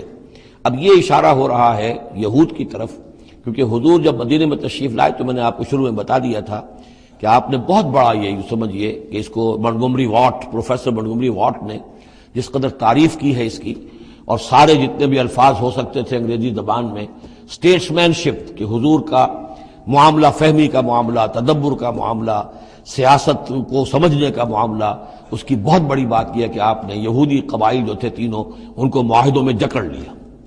تو یہ ایک بہت بڑا آپ کا کارنامہ تھا، لیکن اب ظاہر بات ہے جکڑے تو وہ گئے، اندر سے وہ دشمنی کرتے تھے، ساز باز کرتے تھے۔ اوپر معاہدہ ہے، اندر سے ساز باز چل رہی ہے، پیغامات بھیجے جا رہے ہیں قریش کو کہ کیا کر رہے ہیں آپ لوگ، کیوں دیر کر رہے ہیں، کیوں نہیں حملہ کرتے، ہم اندر سے آپ کی مدد کریں گے۔ تو یہ خدمت ابھی چل رہی تھی۔ تو فرمایا الذین عاہدت منہم ثم ینقضون عہدہم، وہ لوگ کہ جن سے نبی آپ نے عہد کیا، معاہدے کیے، اور وہ یہ کہ اپنے معاہدے توڑ رہے ہیں، فی کل مرۃ، ہر بار، وہم لا یتقون، اور وہ ڈرتے نہیں ہیں۔ فإما تثقفنہم فی الحرب، تو اگر آپ پا جائیں انہیں جنگ میں فشرد بہم من خلفہم، تو ان کو ایسی سزا دیجئے کہ جو پیچھے ہیں ان کے ہوش ٹھکانے آ جائیں، لعلہم یذکرون، تاکہ انہیں عبرت حاصل ہو جائے۔ یعنی یہ کہ اب ایک تو یہ ہے کہ وہ کوئی صرف ان کی جو ہے وہ وہاں سے خطوط جا آ رہے ہیں، پیغام رسانی ہو رہی ہے، لیکن کہیں اگر ان میں اس کا کوئی شخص جنگ میں بھی پکڑا جائے، واقعتاً وہ جنگ میں شریک ہو جائے، قریش کی طرف سے آ جائے اور پکڑا جائے، تو پھر اس کو وہ سزا دیجئے کہ جو ایک کی سزا جو ہے وہ سینکڑوں کے ہوش ٹھکانے کر دے۔ یہ ہے مطلب وَإِمَّا تَسْخَفَنَّهُمْ فِي الْحَرْبِ فَشَرِّدْ بِهِمْ، ایسی سزا ان کو دیجئے من خلفہم کے جو ان سے پیچھے ہیں ان کے بھی ہوش ٹھکانے ہو جائیں، لعلہم یذکرون، شاید کہ پھر وہ نصیحت پکڑ لیں۔ وَإِمَّا تَخَافَنَّ مِنْ قَوْمٍ خِيَانَةً، اور اگر آپ کسی کو قومی سطح پر اندیشہ ہو جائے آپ کو کسی سے کہ وہ خیانت پر اتر آئی ہے، یعنی ایک ہے انڈیویجول ایکٹس، بنو قریظہ کا کوئی شخص ہے جو کام کر رہا ہے، بنو قریظہ کا سردار کہے گا صاحب مجھے کیا معلوم، یہ ایک شخص کا انڈیویجول معاملہ ہے، اس نے کوئی خط لکھ دیا ہوگا قریش کو یا کوئی سلسلہ جرمانی کیا ہوگا، لیکن یہ ہمارا اجتماعی معاملہ نہیں ہے، ہم معاہدے کے پابند ہیں۔ بنو قینقاع کا کوئی شخص اس نے کر دیا، تو اس کے لیے تو پہلا حکم آ گیا، وہ کہیں اگر مل جائے، جنگ میں مل جائے، کیونکہ ویسے تو اسے ہاتھ نہیں لگا سکتے، معاہدہ ہے ان کے ساتھ، تو معاہدہ ہے، اس کو کیا سزا دیں گے، لیکن یہ کہ جنگ میں کہیں آ جائے، اتنی جرأت کر جائے تو پھر اس کو وہ سزا دیجیے گا کہ جو پیچھے بیٹھے ہوئے ہیں، جو ڈورے ہلا رہے ہیں، تارے ہلا رہے ہیں، ان کو بھی ہوش ٹھکانے آ جائے۔ لیکن یہ کہ اگر آپ کو اندیشہ ہو جائے کہ کوئی قبیلہ جو ہے وہ خلاف ورزی کرنے پر اتر آیا ہے، خیانت کرنے پر اتر آیا ہے، وَإِمَّا تَخَافَنَّ مِنْ قَوْمٍ خِيَانَةً، کسی کی طرف سے خیانت کا آپ کو اندیشہ ہی ہو جائے، فَانبِذْ إِلَيْهِمْ عَلَىٰ سَوَاءٍ، تو پھر پھینک دیجئے ان کی طرف کھلم کھلا، یعنی پھر معاہدے کو ایبروگیٹ کیجئے، کہہ دیجئے کہ آج سے ہمارا کوئی معاہدہ نہیں۔ یہ نہیں ہے کہ معاہدہ بھی قائم رہے اور آپ ان کے خلاف اقدام بھی کر دیں، یہ صحیح نہیں، اس لیے کہ یہ مقام جو ہے اخلاقی اعتبار سے بھی غلط ہے، اور خاص طور پر آپ کا مقام، مقام نبوت، اس کے اعتبار سے کسی درجے میں بھی نہیں ہے کہ کسی قوم کے ساتھ معاہدہ بھی ہے، آپ کو اندیشہ ہے کہ وہ خیانت کر رہے ہیں، تو آپ کھلم کھلا اعلان کر دیجئے کہ آج سے میرا اور تمہارا کوئی معاہدہ نہیں، پھر اقدام کیجئے۔ لیکن یہ کہ بغیر اس اعلان کے کوئی اقدام کرنا ان کے خلاف، یہ در حقیقت اللہ تعالیٰ جو اخلاق چاہتا ہے اہل ایمان کے، اس کے منافی ہے۔ وَإِمَّا تَخَافَنَّ مِنْ قَوْمٍ خِيَانَةً فَانبِذْ إِلَيْهِمْ عَلَىٰ سَوَاءٍ، اصل میں یہی وہ بات تھی جس کے حوالے سے مولانا مودودی مرحوم نے 1948 میں یہ جو جہاد کشمیر اس وقت ہو رہا تھا اس کے بارے میں رائے ظاہر کی تھی کہ ہندوستان کے ساتھ ہمارے سفارتی تعلقات ہیں، بھارت کے ساتھ ہمارا سارا معاملہ معاہدات کے اوپر چل رہا ہے، پھر اگر یہ کہ معاملہ جو ہے دوسری طرف ہم یہ شکل کر رہے ہیں کہ وہاں پر جنگ کا معاملہ کر رہے ہیں تو یہ غلط ہے، شریعت کی روح سے، قرآن کی روح سے غلط ہے، ہمیں کھلم کھلا اعلان کرنا چاہیے، جو بھی ہو اللہ تعالیٰ پر بھروسہ رکھنا چاہیے، کھل کر سامنے آنا چاہیے۔ یہ یا کہ میز کے اوپر تو معاہدہ ہے، ہاتھ مل رہے ہیں اور میز کے نیچے سے ٹانگیں گھسیٹی جا رہی ہیں، یہ دنیا داروں کا دھندا تو ٹھیک ہے، لیکن اسلام کی روح سے ایک اسلام کے نام پر بننے والی مملکت کی حکومت کا یہ طرز عمل درست نہیں ہے۔ یہ تھا وہ معاملہ جو سن 48 میں مولانا مودودی نے یہ رائے ظاہر کی تھی، اور اس پر پھر کافی ان کے خلاف جو ہیں عوامی جذبات جو ہیں وہ بہت جو ہے اس وقت بہت بلند ہو گئے تھے، مشتعل ہو گئے تھے، اس لیے کہ عوام کی اپنی سوچ ہوتی ہے۔ وَإِمَّا تَخَافَنَّ مِنْ قَوْمٍ خِيَانَةً فَانبِذْ إِلَيْهِمْ عَلَىٰ سَوَاءٍ، معاہدہ ان کے منہ پر دے مارو، ان اللہ لا يحب الخائنین، یقیناً اللہ تعالیٰ کو خیانت کرنے والے پسند نہیں ہے۔ وَلَا يَحْسَبَنَّ الَّذِينَ كَفَرُوا سَبَقُوا، اور نہ سمجھے وہ لوگ جنہوں نے کفر کیا ہے کہ وہ بچ نکلے ہیں، یعنی یہ کہ اب اگر کچھ لوگ بچ کے بھی تو چلے گئے نا، آخر 1000 کی نفری آئی تھی، انہم لا یعجزون، یہ جو بچ کر چلے گئے وہ یہ نہ سمجھے کہ وہ اللہ کو عاجز کر دیں گے، وہ عاجز نہیں کر سکیں گے۔ وَأَعِدُّوا لَهُم مَّا اسْتَطَعْتُمْ، اور اے مسلمانوں اب جب یہ نیا دور شروع ہو ہی گیا ہے تمہاری اس دعوت و تحریک کا، تو اب پوری طریقے سے اپنے امکان بھر سامان حرب تیار کرو۔ اعدوا لہم، اعداد، تیاری کرنا، اسلحہ تیار کرو، سامان جنگ تیار کرو، گھوڑے تیار رکھو، رسالہ تمہارا ہونا چاہیے، جو بھی تمہارے لیے ممکن ہے۔ یہ توکل کا مطلب یہ نہیں ہے کہ تم ہاتھ پر ہاتھ دھر کر بیٹھ رہو اللہ تمہاری مدد کرے گا۔ اعدوا لہم ما استطعتم، اپنی استطاعت جو ہے اس کی حد تک تو پوری تیاری کرو، من قوت، طاقت سے بھی، ومن رباط الخیل، اور پلے ہوئے گھوڑوں کے ذریعے سے بھی، اس لیے کہ اس زمانے میں جنگ کے لیے سب سے زیادہ جو مؤثر شے تھی آپ کو معلوم ہے وہ گھوڑا، تیز رفتار ہے، اونٹ جو ہے تیز دوڑ نہیں سکتا ہے، اور اسی حوالے سے آج سمجھ لیجئے ہمارے لیے بہت اہم مسئلہ ہے یہ، اللہ تعالیٰ نے شاید عالم اسلام میں پورے میں پتہ نہیں 50 60 70 کتنے ملک دنیا میں ہیں مسلمان کہلاتے ہیں، ایک ملک ہے صرف جسے ایٹمک صلاحیت دی ہے، اور یہ امانت پوری امت مسلمہ کی ہے، مسلمانان پاکستان کے پاس. اور اس کے بارے میں اگر امریکہ کا دباؤ قبول کر لیا گیا تو یہ سب سے بڑی خیانت ہوگی اللہ کے ساتھ، امت مسلمہ کے ساتھ، اللہ کے دین کے ساتھ. وہ اسرائیل لے کر بیٹھا ہوا ہے ایٹم بم کے، اس کے پاس انبار لگے ہوئے، لیکن یہ ہے کہ ساری پالیسی جو چل رہی ہے وہ یہ کسی طریقے سے پاکستان کا، ایک عراق کے بارے میں اندیشہ ہوا تھا کہ اسے ایٹمی دانت نکل سکتے ہیں، اس ایک مرتبہ اس کا وہ ایٹمک پلانٹ جو ہے اس کا بھرکس نکال دیا تھا، دوسری مرتبہ یہ کہ اس کا پورا بھرکس ہی نکل گیا، اگلا پچھلا کھایا پیا سب اگلوا دیا. اب پاکستان پر سارا دباؤ، ساری ڈپلومیسی جو بھی چل رہی ہے اس وقت، کان کھولنے کی اور آنکھیں کھول کر دن گزارنے کی ضرورت ہے. ہمیں حکم یہ کہ جو بھی اللہ نے تمہیں دیا ہے، تمہارا امکان، جو بھی تمہارے پاس امکانی طاقت ہے اسے سنبھال کر رکھو. ڈیٹرنٹ، اعدوا لهم ما استطعتم من قوة ومن رباط الخیل ترہبون به عدو اللہ، تاکہ تم اللہ کے دشمنوں کو اس سے ڈرا سکو. یہی ہے ڈیٹرنٹ، تو معلوم ہو کہ ان کے پاس وہ طاقت ہے. وعدوکم، اور اپنے دشمنوں کو بھی ڈرا سکو. وآخرین من دونہم، ایک تو ہے اللہ کے دشمن اور تمہارے دشمن ایک اور بھی ہیں جو ان کے سوا ہیں، ان کے پرے ہیں، انہیں تم نہیں جانتے. لا تعلمونہم اللہ یعلمہم، اللہ انہیں جانتا ہے، یعنی وہ مارے آستین منافقین ہیں، یہ تمہاری اپنی آستینوں کے اندر بیٹھے ہوئے ہیں، تمہیں پتہ بھی نہیں ہے کہ وہ لوگ بھی در حقیقت ففتھ کالمسٹ عنصر ہے کہ جو در حقیقت تمہاری تباہی چاہتا ہے، بربادی چاہتا ہے. وما تنفقوا من شیء، اب ظاہر بات ہے کہ اگر ساز و سامان فراہم کرنا ہے، اسلحہ فراہم کرنا ہے، اور ساز و سامان کے لیے جو ہے گھوڑے تیار کرنے ہیں تو انفاق کرنا پڑے گا. انفقوا مما رزقناکم وما تنفقوا من شیء فی سبیل اللہ یوفی الیکم، اور دیکھو جو کچھ بھی تم خرچ کرو گے اللہ کی راہ میں وہ پورا پورا تمہیں مل جائے گا، پورا پورا دیا جائے گا. وانتم لا تظلمون، اور تم پر کوئی زیادتی نہیں ہوگی، تمہاری کوئی حق تلفی نہیں ہوگی. تم دو تو صحیح. اب وہ پورے دو رکوع ذہن میں لے آئیے جو سورہ بقرہ میں ہم نے پڑھے تھے کہ اگر کوئی شخص اللہ کی راہ میں مال خرچ کرتا ہے، فی سبیل اللہ خرچ کرتا ہے، تو جیسے ایک دانہ جو ہے وہ زمین کے اندر ڈال دیتے ہو، اس سے جو ایک پودا نکلتا ہے اس میں سٹے ہوتے ہیں، 7 سٹے ہیں، اور ہر سٹے کے اندر 100 دانے ہیں، تو وہ ایک دانہ 700 دانے پیدا کر رہا ہے. اور اللہ تعالیٰ جس کو چاہے گا 700 گنا سے بھی زیادہ اجر و ثواب دے گا. کہاں سیت کر رکھ رہے ہو اپنے پیسے، خرچ کر دو اسے. اس لیے کہ اب اس دعوت کا اور اس تحریک کا اور محمد رسول اللہ کی جو جد و جہد ہے اس کا وہ مرحلہ آ گیا ہے کہ اب ساز و سامان اور کیل کانٹے سے لیس ہونا ضروری ہے. وَأَعِدُّوا لَهُم مَّا اسْتَطَعْتُم مِّن قُوَّةٍ وَمِن رِّبَاطِ الْخَيْلِ ترهبون به عدو اللہ وعدوکم وآخرین من دونہم لا تعلمونہم اللہ یعلمہم وما تنفقوا من شیء فی سبیل اللہ یوفی الیکم وانتم لا تظلمون. وَإِن جَنَحُوا لِلسَّلْمِ فَانجَحْ لَهَا، ارے نبی اگر وہ اپنے بازو اپنے کندھے نیچے گرا دے امن کے لیے، صلح کے لیے، اگر قریش آمادہ ہو جاتے ہیں تو آپ بھی جھک جائیے، کوئی بات نہیں، صلح کر لیجیے. وَتَوَکَّلْ عَلَى اللَّهِ، اللہ پر توکل کیجیے. یعنی یہ کہ اگر وہ صلح کرنے کے اوپر آمادہ ہے صلح کر لیجئے، اور ڈریے نہیں کہ ہو سکتا ہے وہ چال چل رہے ہوں، نہیں، صلح کا جواب صلح سے دیجئے، لیکن یہ کہ اللہ پر توکل کیجئے. وَهُوَ السَّمِيعُ الْعَلِيمُ، وہ سب کچھ إِنَّهُ هُوَ السَّمِيعُ الْعَلِيمُ، یقیناً وہ سب کچھ سننے والا اور جاننے والا ہے. وَإِن يُرِيدُوا أَن يَخْدَعُوكَ، اور اگر وہ چاہتے ہو کہ آپ کو دھوکہ دے دیں، فَإِنَّ حَسْبَكَ اللَّهُ، تب بھی آپ نہ گھبرائیں، آپ کے لیے اللہ کافی ہے، اللہ کی طرف سے ضمانت ہے. هُوَ الَّذِي أَيَّدَكَ بِنَصْرِهِ وَبِالْمُؤْمِنِينَ، وہی تو ہے اللہ جس نے اے نبی آپ کی مدد کی ہے اپنی نصرت سے اور اہل ایمان کے ذریعے. یہ ذرا نوٹ کیجئے، اللہ نے محمد کی مدد کی ہے اہل ایمان کے ذریعے. یعنی اللہ تعالیٰ کا یہ فضل ہوا محمد رسول اللہ صلی اللہ علیہ وسلم پر کہ ایسے صحابہ عطا فرمائے جو مخلص تھے کہ جہاں آپ کا پسینہ گرا وہاں انہوں نے اپنی خون کی ندیاں بہا دی.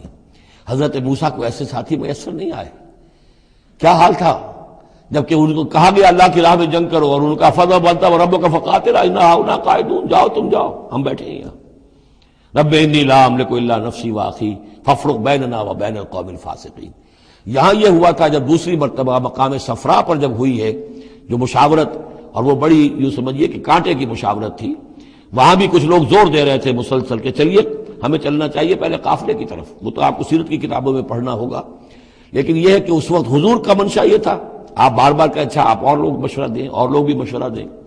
حضرت مقداد نے کھڑے ہو کر یہی بات کہی رضی اللہ تعالیٰ عنہ، اے نبی آپ ہمیں موسیٰ کے ساتھی نہ سمجھیے جنہوں نے کہہ دیا تھا وَسَبَنْتَ وَرَبُّكَ فَقَاتِلَا إِنَّا هُنَا قَاعِدُونَ، ہم آپ کے ساتھی ہیں، آپ جو حکم دیں ہم حاضر ہیں. حضرت ابوبکر نے تقریر کی، حضرت عمر نے تقریر کی، حضور دیکھ رہے ہیں انصار کا کیا منشا ہے، ان کی کیا رائے ہے۔ پھر کھڑے ہوئے حضرت سعد، انہوں نے کہا ہے کانک تعنینا یا رسول اللہ، اے اللہ کے رسول شاید آپ کا روح سخن ہماری جانب ہے، شاید اس وجہ سے کہ ہمارا جو معاہدہ ہوا تھا بیعت عقبہ ثانیہ میں وہ یہ تھا کہ اگر مدینے پر حملہ ہوگا تو ہم آپ کی حفاظت کریں گے، شاید یہ گمان ہے آپ کا۔ فَإِنَّا آمَنَّا بِكَ وَصَدَّقْنَاكَ، ہم آپ پر ایمان لا چکے، ہم نے آپ کی تصدیق کی، ہم نے آپ کو اللہ کا رسول مانا، اب ہمارے پاس کوئی آپشن نہیں ہے۔ خدا کی قسم اگر آپ اپنا گھوڑا سمندر میں ڈال دیں گے ہم بھی آپ کے پیچھے اپنی سواریاں سمندر میں ڈال دیں گے، اور خدا کی قسم اگر آپ ہمیں کہیں گے ہم اپنی اونٹنیوں کو دبلا کر دیں گے، برق الغماد تک جا پہنچیں گے، یعنی یمن کا شہر ہے برق الغماد، وہاں تک پہنچ جائیں گے چاہے ہماری اونٹنیاں لاغر ہو جائیں۔ اس کے بعد حضور کا چہرہ کھل اٹھا کہ انصار کی طرف سے بھی ان کے ایک رئیس نے یہ بات کہی ہے، پھر آپ نے کہا چلو اب بدر کی طرف۔ تو یہ اللہ تعالیٰ نے گویا کہ حضور کی مدد کی ہے اہل ایمان سے۔ هو الذی ایدک بنصرہ، ایک تو اللہ کی مدد آئی آسمان سے، فرشتے آئے، اور ایک وبالمؤمنین، اور اہل ایمان کے ذریعے سے آپ کی مدد کی ہے۔ من انصاری الی اللہ، کون ہے میرا مددگار اللہ کی راہ میں۔ وَأَلَّفَ بَيْنَ قُلُوبِهِمْ، اور ان اہل ایمان کے دلوں میں اللہ نے محبت پیدا کر دی۔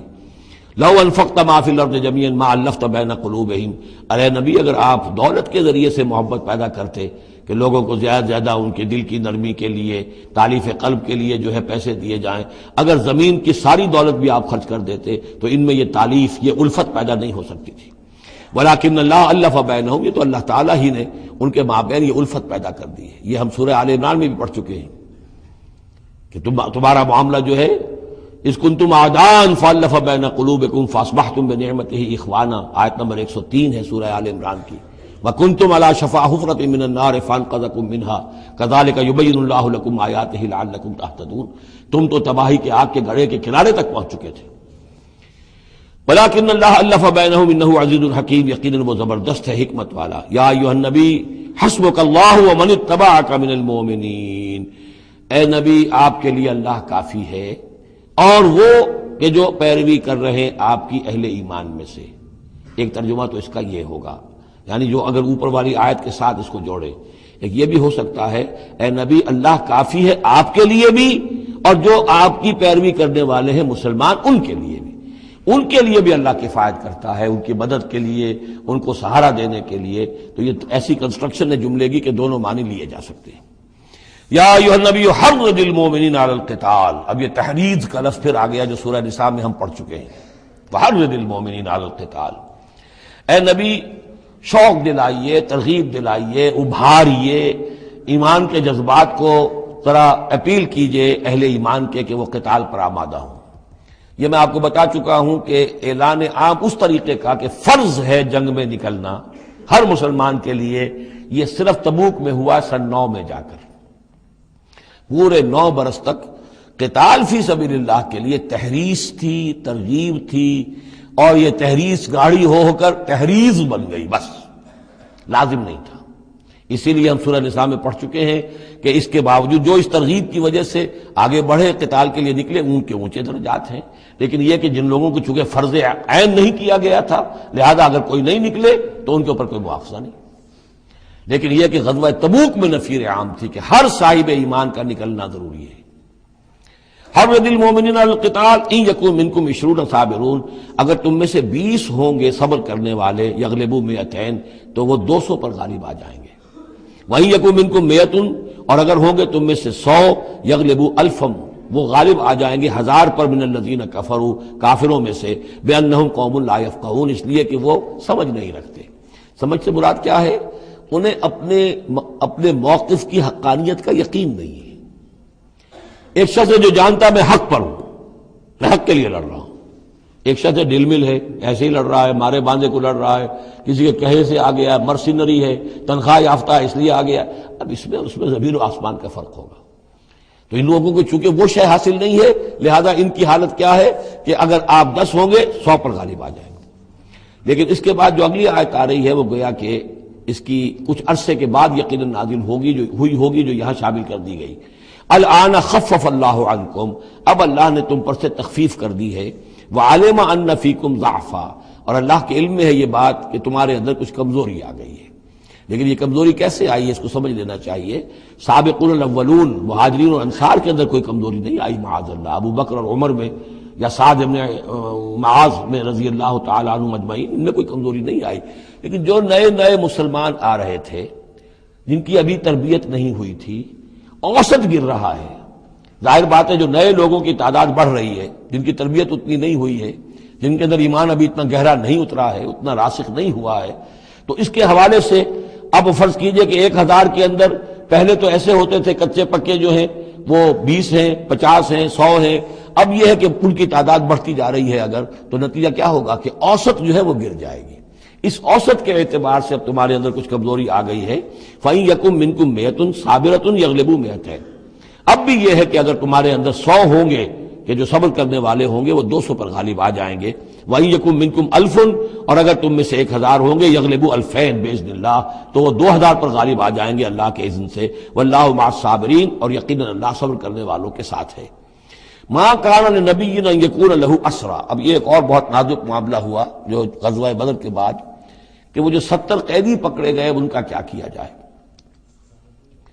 جو قریش کے 70 قیدی، اب اس کی ایک شکل تو یہ تھی، مشاورت کی حضور نے، حضرت ابو بکر کی ایک رائے تھی، حضور کی اپنی رائے بھی وہی تھی، اس لیے کہ جو مزاج حضور کا تھا، آپ شفیق، نرم، رؤوف، رقیق القلب، یہی معاملہ حضرت ابو بکر کا تھا۔ حضرت عمر تھے سخت، اشدہم فی امر اللہ عمر، حضرت عمر کی یہ رائے تھی کہ ان سب کو قتل کر دینا چاہیے، اگر ہم نے فدیہ لے کر یا قوم معاف کر دیا ویسے ہی چھوڑ دیا، یہ پھر دوبارہ آئیں گے، کفر کو تقویت حاصل ہوگی۔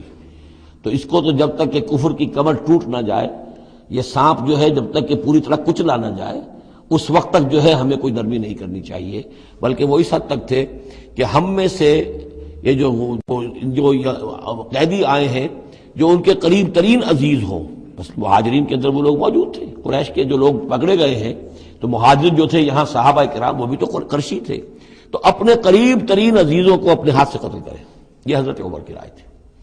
حضور صلی اللہ علیہ وسلم کی رائے اور حضرت ابو بکر کی رائے بھی یہ تھی کہ نہیں، نرمی کی جائے، فدیہ لے کر چھوڑ دیا جائے۔ فیصلہ ہو گیا، اس پر عمل ہو گیا، لیکن پھر جو یہ آیت اتری ہے یہ پھر بہت سخت ہے، اس میں اس فیصلے کو غلط قرار دیا گیا، اگرچہ فیصلہ ہو گیا ٹھیک ہے، لیکن یہ کہ اس کے اوپر گرفت ہوئی ہے کہ یہ نہیں ہونا چاہیے تھا۔ یہ مضمون بنیادی طور پر یہ سورہ محمد میں آئے گا صلی اللہ علیہ وسلم، اور وہاں تفصیل کے ساتھ اس کی پوری بات آ چکی ہے، اور چونکہ سورہ محمد سورہ بقرہ سے بھی پہلے نازل ہو چکی تھی، سورۃ القتال، اس حوالے سے یہ بات جو ہے بہت اہم ہے کہ اس میں یہ قاعدہ قانون آ چکا تھا، اس کے باوجود اس بات کا ہو جانا یہ گویا کہ ایک طرح سے ایک کوتاہی ہوئی ہے، وقتی طور پر نظر انداز ہو گیا اللہ تعالیٰ کا مستقل حکم۔ ما کان لنبی ان یکون لہ اسریٰ، کسی نبی کے لیے یہ جائز نہیں ہے کہ اس کے پاس قیدی ہوں، حتی یسخن فی الارض، جب تک کہ زمین کے اندر خوب خونریزی نہ ہو لے، یعنی باطل کی کمر نہ توڑی جا چکی ہو، اس وقت تک قیدی رکھنا۔ قیدی رکھنے کا مطلب کہ وہ زندہ رہیں گے، آج نہیں تو کل انہیں چھوڑنا پڑے گا، آپ چھوڑیں گے ان کو وہ پھر کفر کی تقویت کا باعث بنیں گے۔ تريدون عرض الدنیا، تم دنیا کا ساز و سامان چاہتے ہو، یعنی فدیہ ملے گا، مال ملے گا۔ اب یہ ظاہر بات ہے کہ نہ حضور کی یہ نیت ہو سکتی تھی معاذ اللہ، اور نہ حضرت ابو بکر کی، لیکن اللہ تعالیٰ کا معاملہ ہے، جب وہ اپنے نبیوں کے اوپر بھی کبھی گرفت کرتا ہے تو بظاہر الفاظ بڑے سخت ہوتے ہیں، بظاہر بڑے سخت ہوتے ہیں، تو اس کے اندر وہ سختی موجود ہے۔ ظاہر بات ہے کہ یہ بات نہ حضور کے لیے نہ حضرت ابو بکر کے لیے۔ تريدون عرض الدنیا، تم دنیا کا سامان چاہتے ہو، واللہ یرید الآخرہ، اللہ کے پیش نظر آخرت ہے۔ سورہ محمد کی آیت نمبر 4 میں یہ پورا قانون آئے گا، ہم وہاں پڑھ لیں گے۔ واللہ عزیز الحکیم، اور اللہ تعالی عزیز اور حکیم ہے۔ لولا کتاب من اللہ سبقہ، اگر نہ ہوتی بات اللہ کی طرف سے جو پہلے سے آ چکی تھی، یعنی سورہ محمد کی آیت نمبر 4، اس میں ایک امکان نکلتا تھا اس کی تعبیر کا، اگرچہ تعبیر کے اندر میرے نزدیک غلطی ہوئی ہے، لیکن پھر بھی ایک اس کے اندر امکان موجود تھا جس کو کہ استعمال کیا ہے محمد الرسول اللہ صلی اللہ علیہ وسلم سے۔ لولا کتاب من اللہ سبقہ، اگر یہ اللہ تعالیٰ کی طرف سے بات پہلے سے طے نہ ہو چکی ہوتی لمسکم فیما اخذتم عذاب عظیم، تو جو کچھ تم نے یہ فدیہ وغیرہ لیا ہے اس پر تم پر بڑا سخت عذاب آتا۔ قانون ہم سورہ محمد میں پڑھیں گے کہ وہ کیا تھا، اور اس کی انٹرپریٹیشن کے اندر یہاں حضور نے کس جگہ سے گنجائش نکالی۔ دیکھیے ہوتا یہ ہے کہ آپ کا رجحان نرمی کا ہے تو آپ ایک ہی بات کے اندر سے نرم پہلو نکال لیں گے، جیسے کہ میں نے عرض کیا تھا کہ جو لوگ کے سنتے ہیں الذین یستمعون القول فیتبعون احسن، وہ لوگ کہ جو کسی بات کو سن کر پھر پیروی کرتے ہیں اس میں سے بہترین کی، جو بھی اس میں اعلیٰ ترین درجہ ہے اس تک پہنچنے کی کوشش کرتے ہیں۔ لیکن طبیعت کے اندر اگر نرمی تھی تو اس نرمی کی وجہ سے حضور نے اس کے اندر ایک اپنے لیے گنجائش نکال لی، لیکن چونکہ اس آیت کے اندر وہ گنجائش واقعتاً موجود ہے لہذا فرمایا اگر وہ نہ ہوا ہوتا لولا کتاب من اللہ سبقا، اگر وہ آیت پہلے نازل نہ ہو چکی ہوتی لمسکم فیما اخذتم عذاب عظیم، تو تم پر جو بھی تم نے لیا ہے یہ فدیہ وغیرہ اس پر تم پر بڑی سخت پکڑ ہوتی اور عذاب آتا۔ روایات میں آتا ہے کہ حضور بھی اور حضرت ابوبکر بھی دونوں پھر اس آیت کے نزول کے بعد روتے رہے ہیں کہ ہم سے یہ خطا ہوئی ہے۔ بہرحال خطا اجتہادی ہے، کوئی غلط اس طرح کی نہیں ہے کہ کسی صریح حکم کی خلاف ورزی کی گئی ہو، وہ یہ ہے کہ جو بھی اس میں رعایت رکھی گئی تھی اس کو آپ نے اپنے اجتہاد سے اس کے اندر سے جو بھی نرمی کا پہلو تھا وہ نکال دیا۔ فَكُلُوا مِمَّا غَنِمْتُمْ حَلَالًا طَيِّبًا، تو اب کھاؤ جو تمہیں ملا ہے غنیمت۔ غنیمت میں وہ بھی ہے جو عین جنگ کے موقع پر مال غنیمت ملا، اور جو فدیہ اب مل رہا ہے وہ بھی غنیمت ہے۔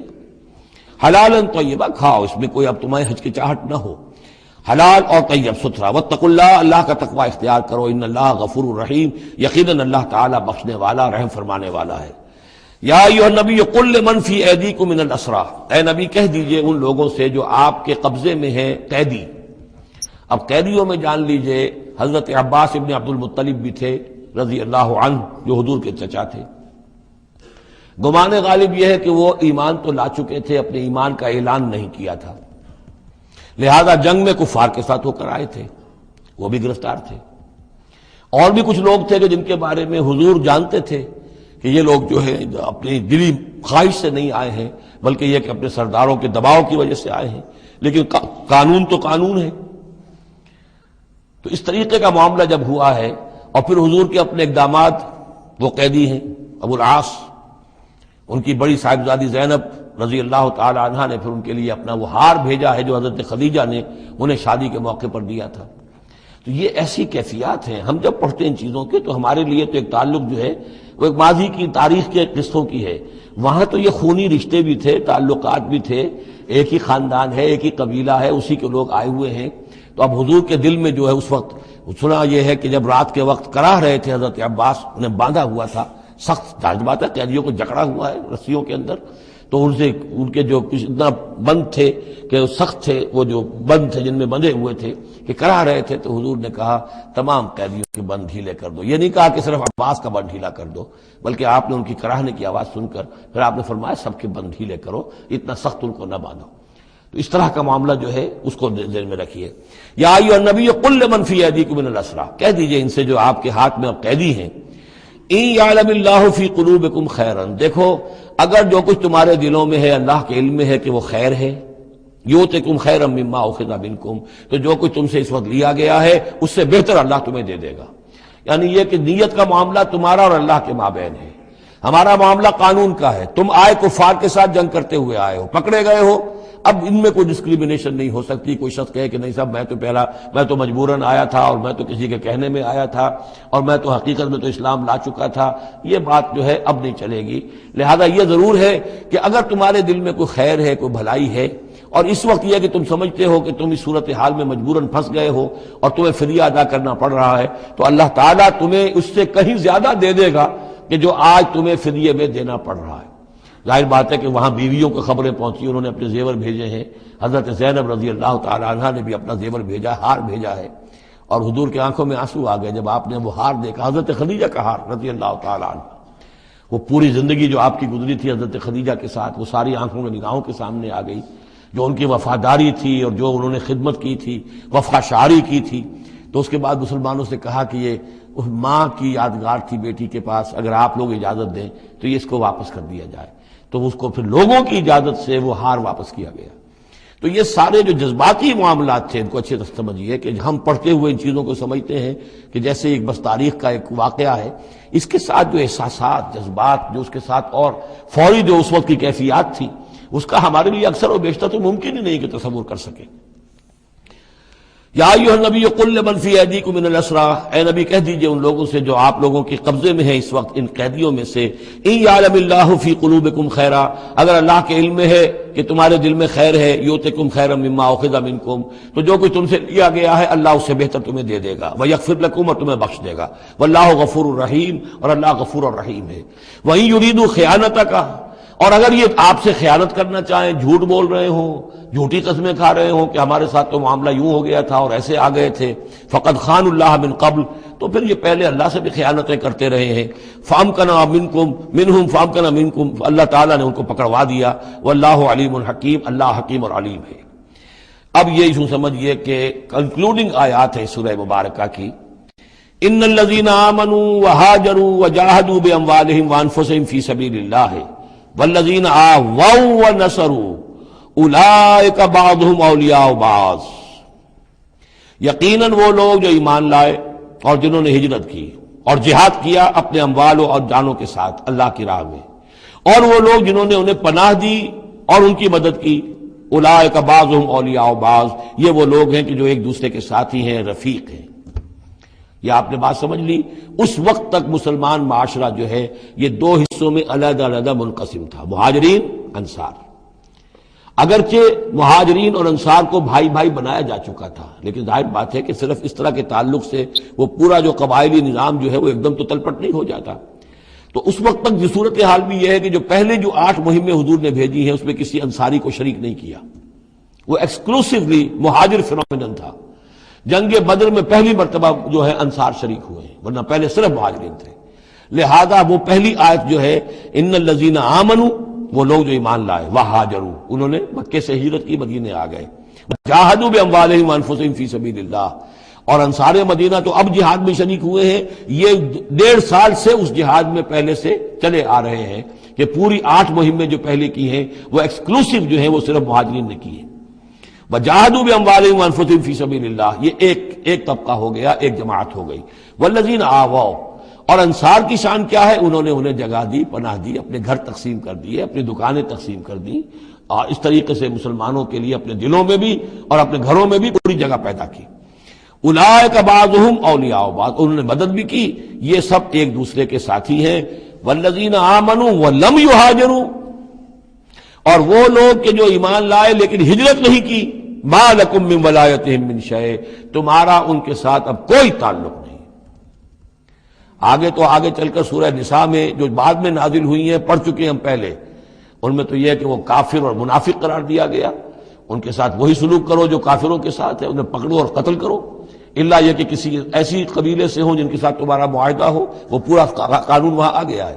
لیکن یہاں بھی پہلی بات بتا دی گئی، اب کوئی ولایت باہمی تمہاری ان کے ساتھ نہیں ہے۔ یعنی فرض کیجئے کوئی شخص کہتا ہے میں تو ایمان لا چکا تھا، مجبوراً آئے تھے لیکن ہجرت کیوں نہیں کی؟ جب ہجرت نہیں کی تو اب تمہارا شمار ہوگا انہی لوگوں کے ساتھ جن کے ساتھ تم جنگ کر کے آئے ہو۔ تم یہ نہیں کہہ سکتے کہ میرا تعلق جو ہے اہل ایمان سے شمار کیا جانا چاہیے۔ والذین آمنوا ولم یہاجروا ما لکم من ولایتہم من شیء، تو کوئی تمہاری ان سے رفاقت نہیں ہے، کوئی تعلق نہیں ہے، کوئی عہد نہیں ہے، کوئی قول و قرار نہیں ہے۔ یہ آیت بھی معلوم ہوتا ہے کہ انہی جو اسیر تھے غزوہ بدر کے، انہی کی طرف اصل میں روح سخن ہے۔ حتیٰ یہاجروا، جب تک کہ وہ ہجرت نہ کریں، ہاں واپس جائیں، فدیہ دے کر جائیں، پھر ہجرت کر کے آ جائیں تو ٹھیک ہے، پھر وہ مسلمانوں میں سے ہوں گے، تمہارے بھائی ہوں گے، تمہارے حمایتی ہوں گے اور تم ان کی حمایت کرو گے۔ وَإِنِ اسْتَنصَرُوكُمْ فِي الدِّينِ، اور وہ لوگ کہ جو ایمان تو لائے لیکن ہجرت نہیں کی، اپنے اپنے قبیلوں میں رہے یا مکے میں رہے، اگر وہ تم سے مدد مانگے دین میں، فَعَلَيْكُمُ النَّصْرُ، تو اے مسلمانوں تم پر واجب ہے ان کی مدد کرنا، إِلَّا عَلَىٰ قَوْمٍ بَيْنَكُمْ وَبَيْنَهُمْ مِيثَاقٌ، سوائے اس کے کہ وہ کسی ایسی قوم سے تعلق رکھتے ہوں کہ جن کے اور تمہارے درمیان کوئی معاہدہ ہے۔ اگر کوئی قبیلہ ہے کہ جس کے ساتھ حضور نے معاہدہ کیا ہوا ہے صلح کا، اور وہاں کوئی مسلمان ہے اور وہ ہجرت تو کر نہیں رہا، وہاں سے وہ مدد کی درخواست کرتا ہے کہ میری مدد کی جائے، تو اس کے خلاف اس کی مدد نہیں کی جائے گی، اس لیے کہ قوم کے ساتھ معاہدہ ہے۔ واللہ بما تعملون بصیر، اور جو کچھ تم کر رہے ہو اللہ اسے دیکھ رہا ہے۔ والذین کفروا بعضهم اولیاء بعض، اور وہ لوگ جنہوں نے کفر کیا وہ ایک دوسرے کے ساتھی ہیں، ایک دوسرے کے حمایتی ہیں، ایک دوسرے کے پشت پناہ ہیں۔ عرب قبائلی معاشرے کے اندر یہ جو ولایت کا معاملہ ہوتا تھا، اس میں پھر یہ ذمہ داریاں بھی آتی تھیں۔ کسی کے اوپر تاوان پڑ گیا ہے تو جو اس کے ولی ہیں، جو اس کے حلیف ہیں، ان کو بھی تاوان میں سے حصہ بھی دینا پڑتا تھا۔ کوئی قیدی ہو گیا ہے، اسے کوئی فدیہ دینا ہے تو جو اس کے حلیف ہیں، جب اس کے گھر والے بھی وہ فدیے کے لیے رقم جمع کریں گے تو وہ حلیف بھی اس کے اندر اپنا حصہ ڈالیں گے۔ تو یہ تو معاشرے کے اندر جو قبائلی معاشرہ ہوتا ہے، یہ چیزیں ہوتی ہیں۔ تو یہاں فرما دیا گیا جو کافر ہیں وہ ایک دوسرے کے حلیف ہیں، جو اہل ایمان ہیں وہ ایک دوسرے کے حلیف ہیں، لیکن اہل ایمان میں سے جو ہجرت نہیں کرتے وہ اہل ایمان کے حلیف نہیں ہیں، بلکہ وہ تو انہی کافروں کے ساتھ شمار ہوگا ان کا جن کے ہاں وہ رہ رہے ہیں۔ البتہ یہ کہ اگر وہ مدد طلب کریں تمہیں مدد کرنی ہوگی، بشرطے کہ ان کے قبیلے سے تمہارا کوئی معاہدہ نہ ہو۔ الا تفعلوہ، اگر تم ان چیزوں کو پابندی نہ کرو۔ ایک مسلمان ہے، وہاں سے اس نے خط لکھ دیا ہے کہ مجھے یہاں ستایا جا رہا ہے، حالانکہ اس قبیلے سے آپ کا معاہدہ اور آپ چڑھ دوڑے اس قبیلے کے اوپر، تو یہ معاملہ نہیں چلے گا دنیا کے اندر۔ ہر چیز کا ایک قاعدہ ہے، قانون ہے، اسے وہاں سے ہجرت کرنی چاہیے، یا ہجرت نہیں کر رہا ہے تو تکلیف جھیلنی چاہیے، برداشت کرنی چاہیے۔ مسلمان مدد نہیں کر سکتے چونکہ اس کے قبیلے سے مسلمانوں کا معاہدہ ہے۔ الا تفعلوہ، اگر یہ قواعد و ضوابط پیش نظر نہیں رکھو گے، ان کی پابندی نہیں کرو گے، تکن فتنۃ، تو پھر تو یہ ہے کہ فساد برپا ہو جائے گا، فتنہ پھیلے گا، فی الارض و فساد کبیر، اور بہت بڑی جو ہے بدامنی ہو جائے گی۔ اب وہ آیت آگے جس کا میں نے ذکر کیا تھا، والذین آمنوا وہاجروا وجاہدوا فی سبیل اللہ والذین آووا ونصروا اولئک هم المؤمنون حقا۔ اب ان دو طبقات کو جمع کر دیا گیا، والذین آمنوا وہاجروا وجاہدوا فی سبیل اللہ والذین آووا ونصروا۔ ویسے یہ کہ وہ لوگ جو ایمان لائے اور جنہوں نے ہجرت کی اور جنہوں نے جہاد کیا اللہ کی راہ میں، یعنی یہ مہاجرین، والذین آووا، اور وہ انصار مدینہ جنہوں نے انہیں پناہ دی، انہیں جگہ دی، انہیں اکوموڈیٹ کیا، والذین آووا ونصروا، اور نصرت کی، اولئک هم المؤمنون حقا لهم مغفرۃ ورزق کریم، ان کے لیے مغفرت ہے اور رزق کریم ہے۔ تو مومن حقیقی کی تعریف یہاں پر جو آئی ہے دو حصوں میں بٹ کر، وہ میں چاہتا ہوں کہ پھر اچھی طریقے سے آپ سمجھ لیں، انتہائی اہم بات ہے یہ۔ ایک مسلمان کے لیے بنی الاسلام علی خمس، 5 چیزیں ہیں، کلمہ شہادت، نماز، روزہ، حج، زکوٰۃ۔ لیکن حقیقی مومن ہونے کے لیے 2 چیزیں اور بڑھیں گی، صرف شہادت نہیں، یقین قلبی، اور نماز، روزہ، حج، زکوٰۃ کے ساتھ جہاد فی سبیل اللہ۔ گویا کہ 7 چیزیں ہوں گی، 7 شرطیں پوری ہوں گی تو ایک شخص بندہ مومن کہلائے گا۔ یہ تعریف ہے کہ جو سورہ الحجرات کی آیت نمبر 14-15 میں آئی، وہاں پہلے فرمایا قالت الاعراب آمنا قل لم تؤمنوا ولکن قولوا اسلمنا ولما يدخل الايمان في قلوبكم۔ یہ بدو کہہ رہے ہیں ہم ایمان لے آئے، اے نبی ان سے کہہ دیجئے تم ایمان نہیں لائے ہو، بلکہ یوں کہو کہ ہم مسلمان ہو گئے، ہم نے اطاعت قبول کر لی ہے، ابھی تک ایمان تمہارے دلوں میں داخل نہیں ہوا۔ اب اگلی آیت میں پھر اسی سیاق کے اندر اگلی آیت میں مومن کون ہے؟ انما المؤمنون الذين آمنوا بالله ورسوله ثم لم يرتابوا۔ مومن تو وہ ہیں جو ایمان لائیں اللہ پر، اس کے رسول پر، پھر شک نہ باقی رہے، یقین بن جائے۔ اور دوسرے وجاہدوا باموالہم وانفسہم فی سبیل اللہ، اور وہ جہاد کریں اللہ کی راہ میں اپنی جانوں اور مالوں کے ساتھ، اولئک ھم الصادقون، صرف وہ سچے ہیں۔ اس کو میں نے پرکار سے تشبیہ دی تھی۔ اب اگر وہ دل میں یقین ہے تو اس کی کیا کیفیات پیدا ہو جائیں گی؟ دلی یقین کی کیفیات وہ شروع میں آ گئی ہیں۔ انما المؤمنون الذین اذا ذکر اللہ وجلت قلوبہم، اہل ایمان تو وہ ہیں حقیقت میں کہ جب اللہ کی یاد کرتے ہیں، اللہ کا ذکر ہوتا ہے، ان کے دل لرز اٹھتے ہیں۔ وَإِذَا تُلِيَتْ عَلَيْهِمْ آيَاتُهُ زَادَتْهُمْ ایمانا، جب ان کو اللہ کی آیات پڑھ کر سنائی جاتی ہیں ان کے ایمان میں اضافہ ہوتا ہے۔ وَعَلَىٰ رَبِّهِمْ يَتَوَكَّلُونَ، ان کا توکل، ان کا بھروسہ کل کا کل اللہ کی ذات پر ہے۔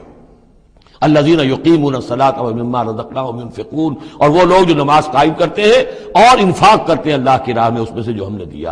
اولئک ھم المؤمنون حقا، یہ ہے سچے مومن، پکے مومن۔ لیکن یہ مومن کی شخصیت کی تصویر کا ایک رخ ہے۔ بدقسمتی سے ہمارے ہاں یہ 2 رخ علیحدہ ہو گئے۔ معاملہ یہ ہے کہ یہ ورق، اس ورق کا ایک صفحہ یہ ہے، ایک صفحہ یہ ہے، یہ انسیپریبل ہے، صفحات کو جدا نہیں کر سکتے آپ۔ ورق ایک ہے، اس کا ایک رخ یہ ہے صفحہ، ایک رخ یہ ہے صفحہ۔ مومن کی شخصیت کا ایک صفحہ، اس کی تصویر کا ایک رخ یہ ہے، دل میں یقین ہے، اللہ کی یاد کرتا ہے، دل لرزتا ہے، آیات قرآنی پڑھتا ہے یا سنتا ہے، دل میں ایمان بڑھتا ہے، ہر معاملے میں توکل، اس کا بھروسہ اللہ کی ذات پر ہے، نماز قائم کیے ہوئے ہے، زکوٰۃ ادا کرتا ہے، اللہ کی راہ میں خرچ کرتا ہے، یہ شخصیت کا ایک رخ ہو گیا، اولئک هم المؤمنون حقا۔ لیکن یہ ایک رخ ہے، اور دوسرا رخ کیا ہے؟ وہ ہم والذین آمنوا وہاجروا وجاہدوا فی سبیل اللہ والذین آووا ونصروا اولئک هم المؤمنون حقا۔ اور وہ لوگ جو ایمان لائے، جنہوں نے ہجرت کی، جنہوں نے جہاد کیا اللہ کی راہ میں، اور وہ لوگ جنہوں نے انہیں جگہ دی، پناہ دی اور ان کی مدد کی، یہ ہیں مومن سچے۔ تو تصویر کے ان دونوں رخوں کو جوڑیے، یہ ہے اصل میں جو آج کی ضرورت ہے۔ صحابہ کرام کی شخصیتوں میں یہ دونوں رخ تھے۔ جیسے زوال آیا ہمارے ہاں، اڑائے کچھ ورق لالے نے، کچھ نرگس نے، کچھ گل نے، چمن میں ہر طرف بکھری ہوئی ہے داستاں میری، دین کے حصے بکھرے ہو گئے، کوئی حلقے ذکر کے ہیں تو ان کو جہاد وغیرہ سے کوئی غرض نہیں، کوئی جہادی تحریکیں ہیں تو ان کے اندر جو ہے وہ دوسری کیفیات نہیں۔ اس طرح کے معاملات جو ہے تقسیم ہو چکے ہیں۔ جب تک کہ یہ مکمل شخصیتیں وجود میں نہیں آئیں گی، یہ ظاہر بات ہے صحابہ کی کمیت کے اعتبار سے تو وہاں تک نہیں پہنچ سکتے، لیکن ان کا عکس تو ہو، اس طرح کی کیفیت متوازن طریقے پر۔ اگر 25% ادھر ہے 25% ادھر بھی ہو، 10% ادھر ہے 10% ادھر بھی ہو، لیکن ایک ہی طرف 70% ہو جائے، دوسری طرف 0 ہو، وہ معاملہ گڑبڑ ہے۔ یہ دونوں جو رخ ہے شخصیت کے، ان کو جمع کرنے کی ضرورت ہے۔ اولئک هم المؤمنون حقا لهم مغفرۃ ورزق کریم، ان کے لیے مغفرت ہے اور رزق کریم ہے۔ اللہم ربنا اجعلنا منہم، اللہم ربنا اجعلنا منہم والذین آمنوا من بعد وہاجروا وجاہدوا، اور جو لوگ بعد میں ایمان لائے یا لائیں گے اور ہجرت کریں، جہاد کریں، وجاہدوا معکم، تمہارے ساتھ ہو کر جہاد کریں، فاولئک منکم، تو اے مسلمانوں وہ تم ہی میں سے ہیں، تمہاری جماعت، تمہاری امت حزب اللہ کے حصے ہوں گے۔ وَأُولُو الْأَرْحَامِ بَعْضُهُمْ أَوْلَىٰ بِبَعْضٍ فِي کتاب اللہ، البتہ اللہ کا جو قانون ہے، جو شریعت ہے، مثلا جو وراثت کا معاملہ ہے، اس کا تعلق جو اولو الارحام کے ساتھ ہے۔ یہ جو بھائی چارہ تھا اس کے بنا پر وراثت نہیں ہے، وراثت ہوگی وہی جو رحمی رشتے ہیں جن کے بنا پر کہ وراثت کا قانون بنا دیا گیا۔ اولو الارحام بعضهم اولیٰ ببعض فی کتاب اللہ، اللہ کی شریعت کے ضابطے کے قانون میں بہرحال جو رحمی رشتے ہیں وہ یقیناً مقدم ہیں۔ ان اللہ بکل شیء علیم، یقیناً اللہ تعالی ہر چیز کا علم رکھتا ہے۔